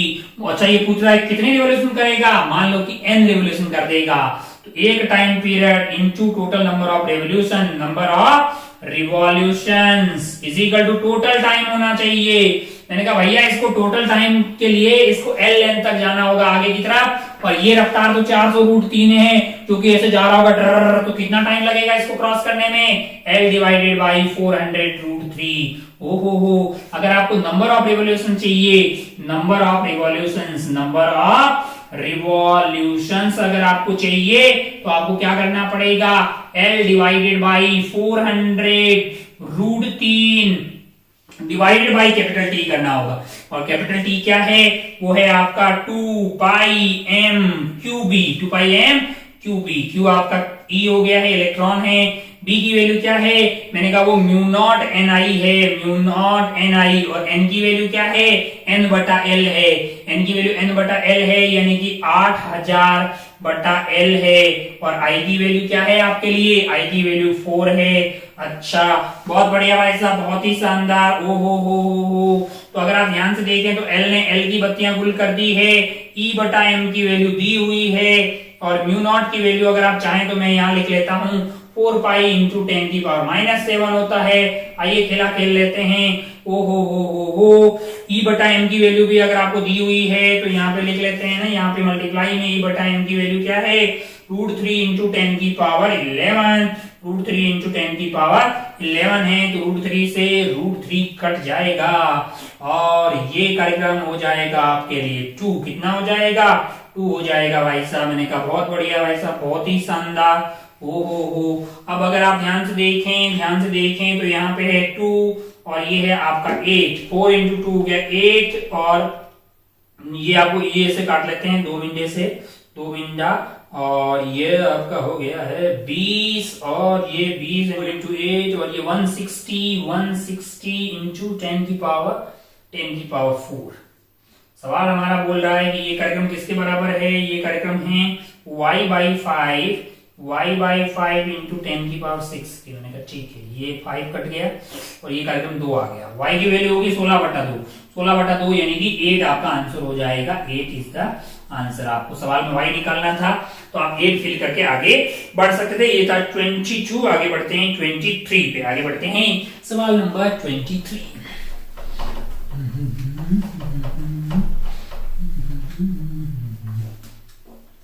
सवाल नंबर 22 के बाद आगे बढ़ते हैं। सवाल नंबर 23 क्या है? An inductor in LC oscillator has a maximum potential. Inductor in LC oscillator, मैंने कहा बहुत बढ़िया भाई साहब, ये आपका है एल और यहाँ पे लगाया गया है एक कैपेसिटर, ये एलसी ऑसिलेटर बन गया है। Maximum potential difference of 16 volt. Okay, अगर आपको याद हो तो ये एलसी ऑसिलेटर इनफाइनाइट टाइम तक चलता रहता है। फ्रीक्वेंसी आपके लिए आती है 1/2 pi under root of LC, है ना। मैक्सिमम अगर इस पे चार्ज क्यू आ जाए और इस है ना, तो आपके पास इसमें मैक्सिमम एनर्जी आती है क्यू स्क्वायर बाई 2c। वही अगर पूरा का पूरा जब इसमें करंट मैक्सिमम हो जाएगा तो ये आपका हाफ एल आई मैक्स हो जाता है। एनर्जी की अपन क्या लगा रहे हैं? एनर्जी का कंजर्वेशन, है ना। क्या सवाल पे पढ़ते हैं। बोल रहा है maximum potential energy, potential difference 16 volt है। मैंने कहा ठीक है, जब आप इसमें मैक्सिमम चार्ज होगा तो पोटेंशियल क्या आ जाएगा आपके पास? क्यू बाई सी आ जाएगा। वो आपको 16 वोल्ट दिया है। मैंने कहा बहुत बढ़िया भाई साहब। और मैक्सिमम एनर्जी कितनी बोल रहा है किसमें? तो मैक्सिमम एनर्जी अच्छा इंडक्टर इन है। अच्छा, इंडक्टर में जो मैक्सिमम होगी वही कैपेसिटर में भी मैक्सिमम होगी। क्यों? क्योंकि अबे भाई आपस में ट्रांसफर ही तो कर रहे हैं। पहले इसमें मैक्स होगी, फिर इसने पैट को इसके दिया, फिर ये इसमें मैक्स होगी, इसमें जीरो हो जाएगी। ये कार्यक्रम चलता रहता है इनफाइनाइट टाइम तक। बाकी आपने एलसी ऑसिलेटर बहुत डेप्थ में पढ़ा होगा।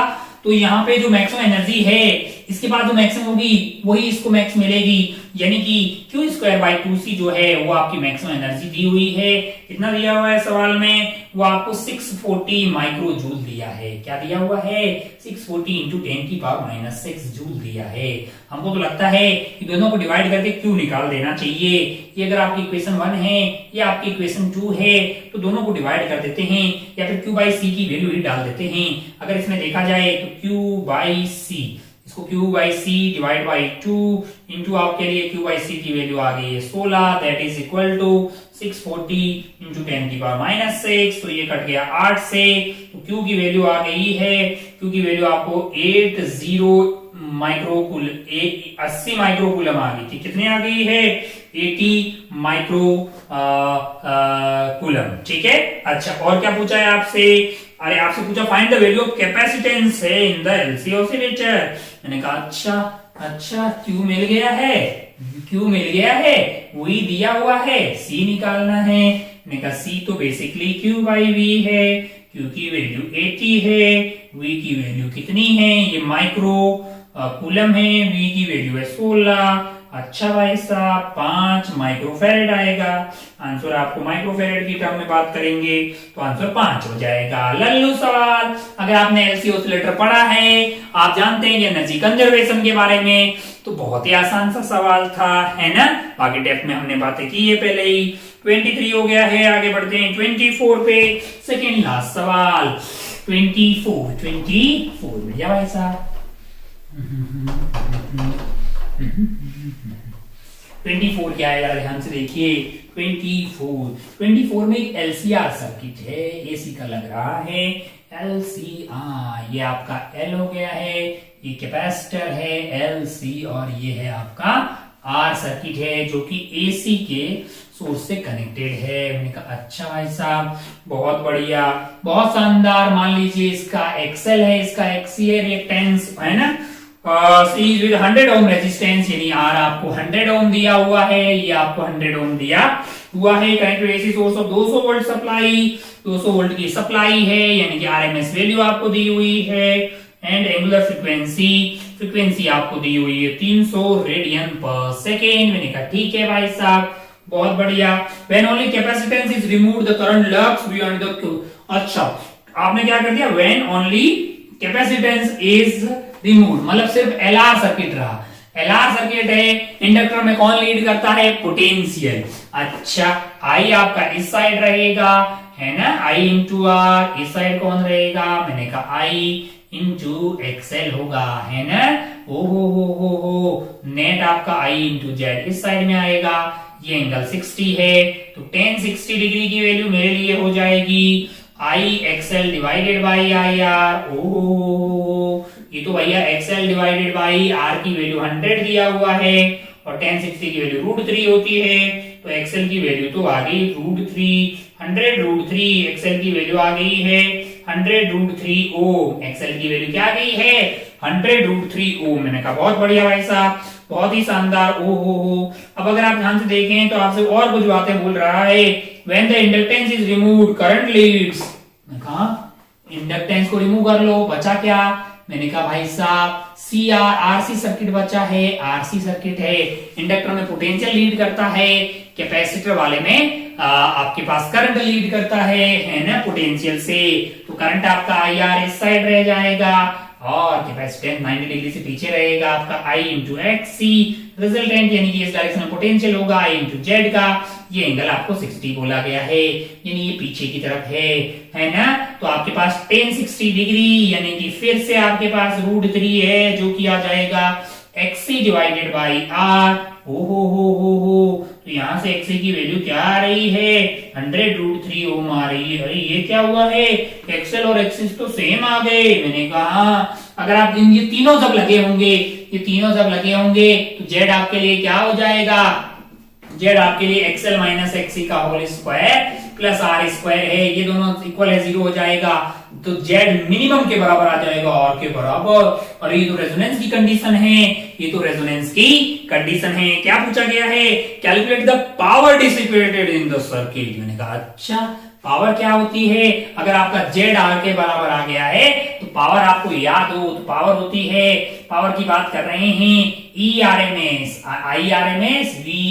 VERMS इंटू IRMS इंटू को का पावर फैक्टर जो कि R बाई जेड होता है। जेड खुद ही R है तो 1 हो गया। अरे ERMS कितना दिया हुआ है 200 दिया हुआ है। IRMS क्या होगा, मैंने कहा ERMS डिवाइडेड बाई जेड होगा। ERMS 200 है, जेड की वैल्यू R के बराबर है, R 100 है और ये पावर फैक्टर 1 हो गया है R बाई R। तो ये तो कितना हो गया है, ये तो 400 वॉट आ गया है जूल पर सेकेंड। आपसे क्या यही पूछा गया था, मैंने कहा हाँ, तो आपका आंसर होगा 400। आपका आंसर क्या होगा 400। आप फिल करके आगे बढ़ सकते। चलिए बढ़ते हैं लास्ट एंड फाइनल सवाल नंबर 25। ये एसी का सवाल था, कोई बहुत टफ सवाल नहीं है, बहुत ही आसान सा सवाल है। अगर आपने बहुत अच्छे से बुकलेट वगैरह सॉल्व की है, मास्टर साहब बोल रहे हैं बहुत ही आसान है, इसका मतलब सही में वो आसान है। लेकिन हाँ TNC अप्लाई, अगर आपने बुकलेट वगैरह सॉल्व की तब आपको आसान लगेगा, तो आपका प्रैक्टिस में रहेगा, तब आप सारे सवाल इनको आसानी से सॉल्व कर पाते। 25 वाले सवाल पे बढ़ते हैं। क्या है 25 वाला सवाल, on the surface of a liquid reservoir of depth 3 meter a circular raft of radius 6 meter is placed, surface is illuminated by the light incident. यानी कि यहाँ पे आपने एक सर्कुलर कार्यक्रम रख दिया है और ऊपर से लाइट फेंक के मार रहे हो, लाइट आप फेंक के मार रहे हो, सब तरफ से लाइट आ रही है। Light determine the radius of the shadow of the raft at the bottom of the reservoir, refractive index of the liquid is this। मैंने कहा अगर आप ध्यान से देखें, ये पानी भरा हुआ है, यहाँ पे क्या भरा हुआ है, पानी भरा हुआ है। यहाँ से जो लाइट आएगी, जो भी लाइट आएगी है ना, शैडो बनाने के लिए ये लाइट ऐसे जा रही, मैक्सिमम जो लाइट यहाँ पे जा सकती है वो एंगल 90 तक जाएगी। यहाँ पे ग्रेजिंग इंसिडेंट कर रही है। ये मैंने कहा ये भाई साहब रेयर से टेंशन में जा रही है, तो ये ऐसे कुछ हो जाएगी है ना। ओ हो। जितना आई आपका ज्यादा होगा है ना, जितना आई आपका ज्यादा होगा उतना ही आपके लिए क्या है, अगर आप ध्यान से देखें तो μ1 sin I is equal to μ2 sin R है ना।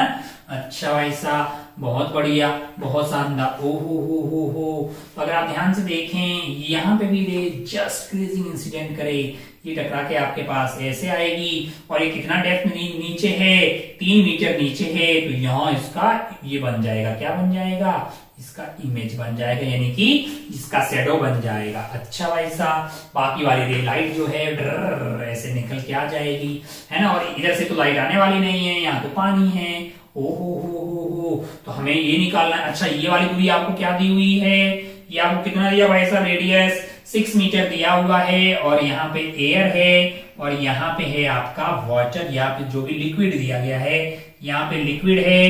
अच्छा भाई साहब μ1 आपके पास 1 है, sin I की वैल्यू 90 डिग्री है, यानी sin 91 हो गया है। μ2 आपके लिए कितना दिया हुआ है 1.25 दिया हुआ है, और R यानी कि ये वाला एंगल है ना, R कौन सा वाला एंगल है, R बोल दीजिए, थीटा बोल दीजिए।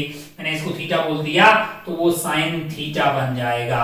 यहां से साइन थीटा की वैल्यू क्या आ गई है आपके लिए, साइन थीटा की वैल्यू ये लिखा हुआ 5/4 उधर जाके 4/5 हो जाएगा, यानी theta is 53 degree, theta is 53 degree. अगर ये 53 डिग्री है तो अगर आप ध्यान से देखें टक टक टक टक टक टक टक टक, तो आपको क्या पूछा गया है, आपसे पूछा गया है ये वाली दूरी क्या होगी, ये वाली दूरी क्या होगी। टोटल यहाँ पे क्या है, यहां से लेके यहां तक 6 है।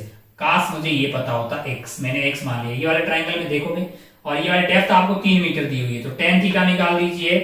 tan 53 degree that is equal to 4/3 that is equal to x/3 sorry. तो यहां से x की वैल्यू क्या आ रही है आपके लिए, 4 मीटर। तो फिर आपको रेडियस पूछा जाए तो कितना होगा रेडियस, मैंने कहा ये रेडियस होगा आपका 6 - 4, 6 - 4 है that is equal to 2 meter. वो क्या है, 2 मीटर है भाई साहब। 6 - 4 यानी कि वो आ जाएगा आपके लिए 2 मीटर आ जाएगा। इसमें कोई दोहराई वाली बात नहीं है। द रिफ्रैक्टिव इंडेक्स तो आपको ये दिया है, पूछा गया था determine the radius of the full shadow of the raft.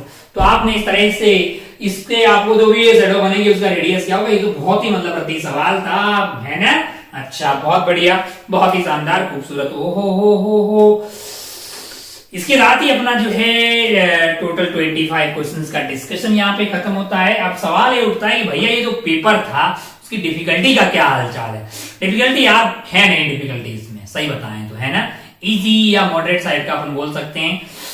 मतलब इस पेपर में आपको फोड़ना चाहिए था 25 में से 20 प्लस सही होने चाहिए थे। एक वो बच्चा जो अच्छे से होमवर्क करता है, जिसने लेक्चर्स देख रखे हैं, जिसने एक्सरसाइज 1 सॉल्व कर रखी है, वो 20 प्लस सवाल आराम से सॉल्व कर लेता था। बाकी अगर आपसे किसी प्रकार की गलती हुई है, कैलकुलेशन मिस्टेक हुई है एग्जाम में, तो उसको देखिएगा। और अगर आप अटेंड नहीं कर पाए, टाइम नहीं दे पाए, तो ये अपने आप में सबसे बड़ा मिस्टेक है। आपको टाइम का डिस्ट्रीब्यूशन सही से करना चाहिए। आपको ये पता लगना चाहिए कि कहाँ पेपर आसान है, कौन सा सवाल टफ है, क्या है, वो आपको पहले पेपर पढ़ना चाहिए। उसके लिए पहले 2-3 मिनट में आपको ये एनालिसिस करना चाहिए और पेपर को हमेशा 2 राउंड में सॉल्व करना चाहिए, ताकि कोई भी इजी सवाल आपकी नजरों से बच ना पाए। फिर आप आ रहा, ओ शिट, ये तो मैंने किया ही नहीं, तो बहुत ही आसान था, काश में कर लेता तो मेरा सही हो जाता। तो भैया ऐसा है कि पीछे रखा हुआ आसान सवाल बोल बोल के ये नहीं बोलेगा कि मुझे कर लो, है ना। तो आपको ही 2 राउंड में पेपर करना होगा। पहले राउंड में वो सारे सवाल कर लें जिसमें कैलकुलेशन कम है, जिसमें आपको पूरा कॉन्फिडेंस। सेकंड राउंड में जा आराम से वो सवाल का जिसमें तेरे को थोड़ा सा डाउट है, इसमें थोड़ी सी लेंथी कैलकुलेशन, बाकी इजी टू मॉडरेट। और बाकी आपका जो आने वाले एग्जाम्स का पैटर्न अगर देखा जाए तो आपको 30 में से 25 सिलेक्ट करके सवाल सॉल्व करने हैं, यानी 20 प्लस 2 की न्यूमेरिकल 10 हैं रहेंगे, उसमें से 5 आपको सॉल्व करने होंगे। तो ये थोड़ा सा आपके लिए इजी सवाल यहाँ पे ज्यादा होने की पॉसिबिलिटीज रहेगी। अगर आपने 1-2 टॉपिक मान लो वीक है लेकिन बाकी वाले बहुत अच्छे हैं, तो इस पर्टिकुलर 1-2 टॉपिक का कोई भी सवाल वहां पे आप स्किप करके बचे हुए सवाल कर सकते हैं। अरे ओवर वाले सवाल बोर्ड में भी आते हैं तो मजा आता है ना यार, मतलब दोनों में से कोई एक आता है तो कर लेते हैं। तो सिमिलरली नया पैटर्न भी ऐसा ही कुछ है कि आपको सिलेक्ट करने होंगे 10 में से 5 न्यूमेरिकल, जो कि एक फायदे का सौदा होगा।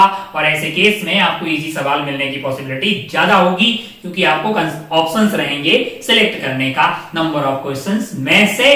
तो ओवरऑल जो है कट ऑफ हो सकती है कि ऐसे केसेस में ऊपर की तरफ प्रस्थान करें। बाकी थोड़ा डिफिकल्टी मतलब इजी टू मॉडरेट ही रहने की एक्सपेक्टेशन कर सकते हैं, क्योंकि अलग अलग बोर्ड का सिलेबस उतना अच्छे से कवर हुआ नहीं है। तो हमें इजी वाले सवालों की प्रैक्टिस बहुत अच्छी करनी चाहिए, ताकि हम उन सवालों में किसी भी तरह की गलती अफोर्ड नहीं कर सकते। इजी पेपर आने का अपने आप में एक नुकसान होता है, जैसे नीट वीट में आता है, लोग फुल मार्क्स ले आते हैं 720/720।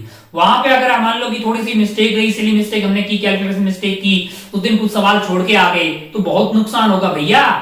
इजी आ रहा है पेपर तो मनोवैज्ञानिक दबाव ये रहता है कि फिर अपने सही बहुत ज्यादा सही होने चाहिए, फिर हम नेगेटिव या फिर स्किप सवाल छोड़ना अफोर्ड नहीं कर सकते, है ना। तब में तो ऐसा होता है कि पता नहीं आगे के 4-5 टफ दे नहीं किया तो बहुत बढ़िया, अच्छा हुआ कि हमारा स्ट्रगल हुआ नहीं, हमने कहीं और टाइम लगा दिया, है ना। पर सवाल जब paper easy to medium level का रहता है तो अब अपने को मैक्सिमम नंबर ऑफ सवाल करने चाहिए और वो भी करेक्ट करने चाहिए, ताकि आपका ओवरऑल स्कोर ज्यादा आए, ताकि आपको एक बेटर रैंक मिल पाए। बाकी हम जल्द ही यानी कि 28 से रिवीजन का कार्यक्रम स्टार्ट कर रहे हैं, यानी तमाम जो सिलेबस है पूरा सिलेबस एक बार रिवाइज करेंगे और अपन जेईई मेंस को फोड़ डालेंगे। जेईई मेंस के बाद जेईई एडवांस के लिए तो हम पूरी तरह से तैयार हैं, यानी उसी के लिए तो हम आए हैं। बिल्कुल हम जेईई मेंस एनआईटी के लिए थोड़े आए हो गए, आईटी के लिए आए हो ना। हाँ, तो अब अच्छे सवाल और जेईई एडवांस की बातें करेंगे। पहले आप जेईई मेंस 4 डालिए और अल्टीमेट टारगेट हमारा है आईआईटी जेईई एडवांस, ताकि आप बहुत अच्छी आईआईटी में बहुत बढ़िया ब्रांच के साथ जाएं। अगर आप पहले पढ़ नहीं रहे थे, थोड़े मक्कार रहे हैं पिछले एक आध साल से, यानी कुछ महीनों से या कुछ टाइम से, तो भी भैया आप उसमें कुछ नहीं जा सकते, आप पास्ट में जाके कुछ नहीं कर सकते। अब आप जाग जाएं तो ही भला है, क्योंकि तब जागो तभी सवेरा है। अभी जाग जाएंगे तभी आपके पास इतना टाइम है कि आप आराम से पढ़ सकते हैं। आप भी जानते हैं कि आईआईटी जेईई एडवांस में आपको फुल मार्क्स नहीं लाने होते हैं यार। 30%, 35% अगर आप पेपर सही कराते हैं तो आपको बहुत अच्छा रैंक मिल जाता है और बहुत अच्छी ब्रांच मिल जाती है। बाकी अगर आप कैटेगरी स्टूडेंट हैं या जो भी हैं आप बिल्कुल अभी से आप जग जाएंगे तो आप बहुत अच्छा कर सकते हैं, इसमें कोई दो राय वाली बात नहीं है। लेकिन हाँ, अभी जगना जरूरी है भाई साहब। ये लास्ट के 3-4 महीने बहुत क्रूशियल होते हैं। अगर मान लो कि आपने बुकलेट वगैरह सब कुछ सॉल्व किया पहले और अब रिवाइज नहीं किया, अच्छे से लास्ट में नहीं पढ़ा, तो उसका कोई फायदा नहीं है ना। And is well all is well, जब जागो तभी सवेरा है। तो भाई साहब अब जाग जाइए, क्योंकि पहले आपने भले ही कांड वांड किए, जो भी किया हो वो मैटर नहीं करता। अगर आपने एंड में अच्छा कर दिया तो लास्ट में रिजल्ट ही देखा जाता है। आपने पूरे साल 2 साल मेहनत की या लास्ट में मेहनत की, उससे कोई फर्क नहीं पड़ता, बस रिजल्ट अच्छा आना चाहिए। और वो रिजल्ट अभी लास्ट में अच्छी मेहनत करके अच्छा लाया जा सकता है, इसमें कोई दोहराई वाली बात नहीं है। तो उम्मीद है कि आप बहुत अच्छी मेहनत करेंगे। और पेपर आपने देख लिया है, कोई बहुत ज्यादा डिफिकल्ट नहीं था। बाकी इसके रिटर्न सॉल्यूशन भी हम डाल देंगे ग्रुप पे, और आप बहुत अच्छे से मेहनत जारी रखें, ताकि आप अपना सपना जो भी सोच के आए थे वो पूरा हो पाए और दक्षिणा में आपके आने का मकसद जो था वो हासिल हो पाए। बाकी मोटिवेटेड रहिए, अपने आप को मोटिवेट रखिए और हंसते रहिए। मतलब अल्टीमेटली आपका हैप्पी रहना बहुत ज्यादा जरूरी है। बाकी सब तो हो ही जाता है, अगर आप मोटिवेटेड रहेंगे तो बाकी सब तो हो जाएगा। बाकी अपना और अपनों का खूब ख्याल रखिएगा घर पे, और पढ़ाई के लिए टाइम निकालते रहिए, क्योंकि ये बहुत ज्यादा जरूरी वक्त चल रहा है आपकी जिंदगी का। अपना और अपनों का खूब ख्याल रखिएगा। अपन चलते हैं भाई साहब, मिलते हैं अगले वाले वीडियो में। अपना चलिए, जय हिंद, जय भारत, टेक केयर, बाय।